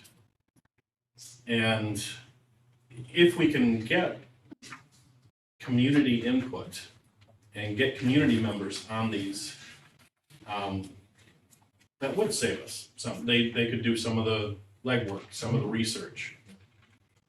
But when you're talking some of the more delicate situations like you might need for a policy and procedure manual, that's kind of got to be the board members anyways that are on that. So you're just duplicating the board at that. It is what my opinion is. I don't know. I guess, Josh, you felt the need. Do you have a different input on that? Well, I mean, just for privacy issues when dealing with personnel, it's gotta be us anyway. Right. It can't be a committee of even citizens at that point. Because we're talking about a certain individual and. And at that point, it'd be closed session. Right, so, but that, I still don't think that we need to get rid of that committee just for that reason. I still think they could work on an employee handbook. Still think that there's stuff that would come up. It doesn't have to be a regularly scheduled meeting, it can be as needed. Okay. Well, I feel that committee is a little bit redundant, but if we want to label those meetings specifically, we can certainly do it. It's gonna be the board meeting there for those meetings anyways, at And that point. I thought with all the money that we paid out for this personnel committee to meet, we only have 2 full-time employees. Yeah. I mean, and the public works, and kinda makes me kind of embarrassed to know that I can't actually talk to 2 people. We had that discussion in committee, that covers the other people you hire also. In the future. Election workers. No, the ones that you have hired now to blow your snow, shovel your snow, cut your Part-time. grass, run your transfer site. Right. So I there's- haven't had a chance to read it. There's so- some part-time employees in that as well. I mean, and if it's a matter of keeping that a committee, but it's just us, I guess I don't really see the difference. So Hey, if we all want to, Roger's right, I mean, that personnel and finance committee would not be just us or Cass and Joe, it'd be, we see the monthly bills that we pay, election workers. Right. Everybody. There's a lot of people on it. Okay, on the council. and I can't say anything about that because I haven't read it. I just got it this afternoon and I would like to read it and see who it does cover and what it covers. And, I guess, yeah, I don't know you know. what decisions is that committee gonna make financially. They can't, it comes to us. They can make I don't recommendations. care if it's a part-time employee, their time card comes to us and we sign off on it. The committee's not changing their wage, the committee's not giving them a schedule on when they can and cannot run. I mean, I guess if we wanna meet and label it as a committee meeting, to me, it's the same thing. Okay, I think we can kind of beat a dead horse, so why don't we kind of bring this to a. Can I not say that? Is that not right? Can we bring it to a, put it on an agenda item for in the future? Maybe not like the close distant future, because we really have a lot of stuff. Well, How about the end of July? Kicking the can down the road, sometime or another, you're gonna have to make a decision on what we're gonna do. Well, I'd like to have time to read the personnel, what they have there, Yep. and I would like you guys to read it too, so I will forward it to you. But like I say, I just got it. So, and we gotta get the comp plan done, and we gotta get the zoning ordinance done. So I'd like to get the most immediate concern things taken care of and then move on. Fine. Okay? So how about the end of July? What? Okay? We've waited this long. I don't think 3 weeks is good for. Alright? Alright. Anybody have anything else? I think we've talked, we do. Alright. Eeny, meeny, Bill. He has seniority, Rob, sorry. You know, I almost called you Madam Chair. That's alright. You already have a few minutes. That's alright. How does Lorelei sound? That sounds perfect. What you need? I just wanted to talk to you about agendas for a Sure. second. And I want to congratulate this board, all of the talk about communication enhancement and your improvements to website and, you know, trying to get people involved in the meetings and make YouTube available. That was all something the previous board wanted to do. Yes. Great idea. I wish you luck with that. Thank you. I think it's the route you should go. One thing I've noticed on your agendas though, Okay. I think on the last one, which would have been what? This is the end of June, for the first part of June. You had public comment as number 13 or 15 or something like that. Most public does not want to sit here for 2 hours and 40 minutes and wait to have a chance to say something about agenda item 5. When it gets to number 13, 14, 15, you voted on it already. It's over. I've never seen an agenda that doesn't have public comment right at the top, like right after the Pledge of Allegiance. Then a community member says their part, says, I see you're gonna talk about culverts on 52nd Street or something like that. There's 5 of us here, here's how we feel. And then they walk out, you know, and at Okay. 6:30, they're gone. I just like to encourage you to move public comment up. Well, It's the right place. I appreciate that, Bill, but I run the meetings a little different than you guys did. Mine's really like an open floor. So first we have our comments, then I'll ask the public if they have any comments on whatever we're talking about. Okay, they And- were not together, on Right. that. And then when I do have public comment, it's totally on something that's not even on the agenda. It's because during the agenda items, I ask for public comment. So it's just a little different way to run the meeting. Give preference to your public. Right, I mean, those are the people that vote for. right. Right. One thing I will point out too, our average meeting has been about an hour and a half. Yeah. So this has been a much longer meeting than, to be honest, anything we've had so far. And you know, if I can just make one other comment, the reason in our previous administration that we went to committees, because we went to them halfway through the They term, got long. was that we were having 4-hour meetings. Yes. And we found that with 2 or 3 or 4 people working on topics, we could bring information back to the full board and save you those 4-hour meetings. And I think toward the end of my term in office, our meetings were down to an hour and a half or 2 hours. It served a perfect Yeah. purpose and function. If we run into that, I'm sure we will consider having committees again, but I appreciate your comments. Thank you, Lorelei. You're welcome, Bill. Rob, what can I do for you today? You drove around all the town roads today and Not all of them. well, I drive around a lot of them too, not, I didn't see not you. just killing time, but you get to point A to point B, but, we, back to the road discussion. Sure. These fellows were talking about, a system to fill the cracks. Now, if you drive down Mill or you drive down 10 Mile Avenue from 13 to Z, that's all you do is hit the cracks in the road.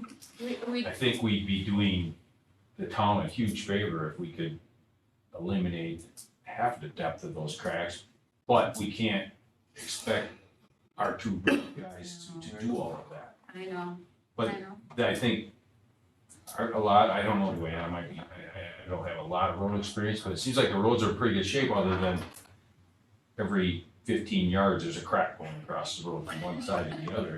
And they're, Other than that, they're in good shape. Yep. well, if there's a way to eliminate those and it's long lasting Right. or can help, Agreeably, that would go a long ways to save the roads.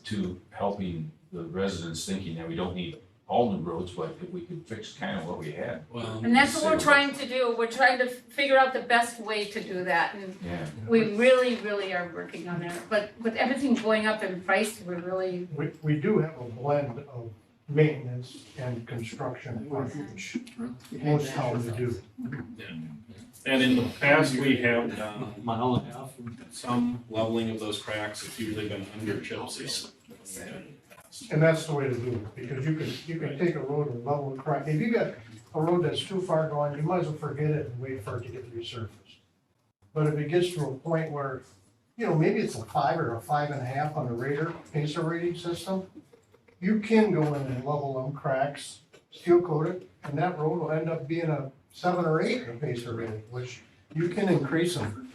The problem is, probably 80% of our roads are like that. Mhm. We're just way behind on a lot of that. Sure. So when we're talking 80% of 94 miles, we're talking 76 miles worth of road that we're gonna, Not gonna get it and we done. can't get it all at once. Okay. Okay, I am going to tell you, we're gonna stop the meeting because I have promised that I would never make it a long meeting, and this one's getting long. So, do I hear a motion to adjourn? Give a quick run through kind of what we Sure, got here. real you got 5 minutes. That shouldn't be. All right, so let me know if you guys want anything changed on this. I've got kind of a 1 year, kind of from what we discussed. We need to get a road plan together, and that'd be as far as figuring out what we're gonna pay in chip seal and that, budget wise, try to figure that out. Yep. I've got to order a new patrol truck on here, with 2 years out on that. I'm thinking we need to get something in the works.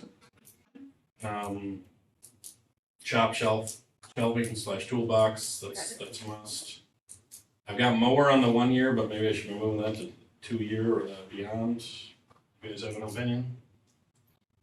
The one that we got Is in that the front. first- Oh, it's the mower for Rounds? here. Okay, yeah, Okay. that was the mower for here. That should probably be done sooner.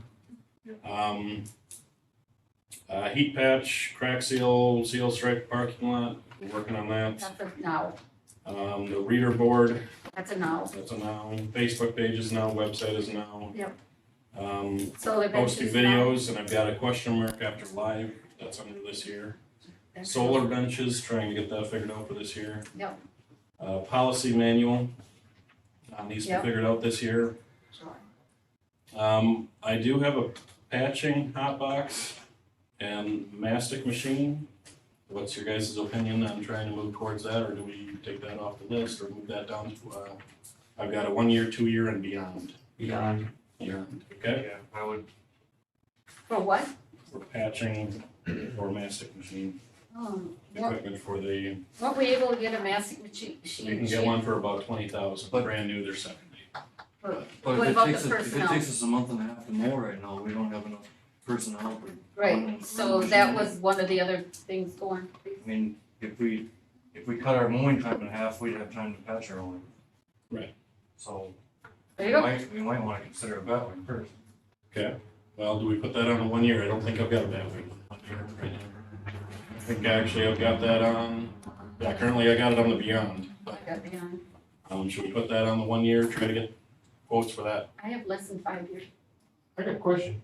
Sell that old Ford, buy it that way. That's, That's Yeah. fine with me. we have 3 pieces of equipment on this list right here that we don't Well, I'm use. gonna add sell Ford on here. Let's sell all of them. I can tell you this. Where do we have the Ford? What else? You've got 2 loaders out there too. You really can get by with one. I know they want both of them, We got one really good. We got one. light That other blue. case is probably 80 grand, if you sell it. That's, and That's that's a 2021 loader. don't sell that one. Yeah. That's right. Okay, so That's we're the selling, The 89, the John Deere loader. No, it's a case. selling Well, see, case Casson loader. had case on, then they told me to change it to John Deere. Is Oh, okay. that something we wanna go after, is selling that? I'll put that on 1 year. I think the truck needs to go. Okay, if Well, We we're, haven't started that Ford. okay, if we're selling these, what can we put the money towards that second truck? Put it Does the in money go to a general fund? No, well, Can I we, think We can go where we that's pick. board Okay. decision, If we were to sell it, where you wanna if put we were to that. sell equipment, I would say that money would go into our equipment fund, Yeah. I agree, which would buy our Batwing. I agree. So we'll put I think Batwing that's- on We the just first keep one. selling equipment that we don't use until we got enough money to buy Batwing more. I agree. And does that move mastic machine or patching box up, or leave that on the 3-year plus? I know where we can get one now, I Let's- don't know in the future. Let's check to see how much that one is. Mastic? Yes, Yeah, and those are then, the prices. I just got off the phone with him, with the Oh. guy, he said about 20,000 is what he. Okay, so you're gonna talk to Casson about getting that on the surplus, or you want me to? I can talk to him about getting it. Do we want, do we, well, I think we need to discuss that more at the next board meeting, exactly where we're putting that. But, there's a couple different auction sites. that- let's put it on the agenda for the next board meeting, and if we can't, we'll have to delay it if we don't have time. And that would be selling the Ford in the case. Yes, Selling. I mean, we could either, we can sell those regardless. I'll put tentatively the Mastic on the 1-year plan. Yeah. It can always be moved. Okay, we have. I think that was a partial thought, I don't think I had that finished. Wildlife, Yeah, wildfire, prevention activity, that needs to be done. Yeah. I think we need to do some ordinance updating, we're doing that as we, we're working on that. that's, the plan commission's doing that. And that's for the 1 year, so that's a big list of stuff to try to get done in Yeah. the first year. Second year would be order a second plow truck, that could be put into the balance too. But, In that 1-year plan, does anybody see a problem with coming back and discussing putting money into a, Equipment funding plan, capital improvements? Equipment fund. Okay, we'll call it equipment fund, but also for building maintenance, there you go, and building maintenance. Have it separate. Yes, Yeah, there are two update budget items. and Oh, and here, the contingency. building, We already have budget and recreation, slots for I want recreation. building and update. they're separate. Okay, anything else on year 1 that we feel we need to address? We have to put money aside for recreation, something, I don't care if it's 1%, because it encompasses so much more than Okay. just, Recreation funding. Yeah. I can't spell.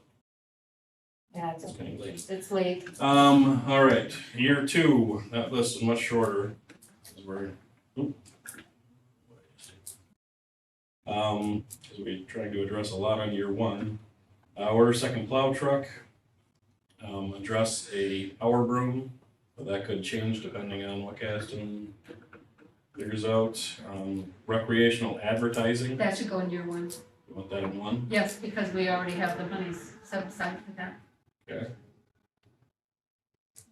And then, one thing I had on here, I guess we didn't really, talk about, but that would be, there's been talk about, a new hall here. Yeah, that's going under our building maintenance building maintenance fund, Okay, because that'll encompass, all buildings. well, that lowers that down to 2 items, second plow truck and power broom. Because those will have to come back in front of the, board, and we'll have to decide what kind of increment we're gonna put away. Okay. For all 3 of those. And then beyond, we've got salt shed, chipper, roof on town hall, and then I've got the patching hot box. Roof You on guys have town any hall. changes, anything you wanna add to any of those that I missed? Did you add the Parking lot? That is that's on your one. Okay, I think we're good. Anybody out in the audience have anything? Change, talk about, Bill? Gordy? No, good. Doug? Nope. Dale? Dave? I think, Christie, I'm not asking you, you always get me in trouble. Okay. Well, make a motion to adjourn. I'll second the motion. We have a motion to adjourn, we have a second. Those all in favor? Aye. Aye. Those against? We're not hearing you. Make a motion.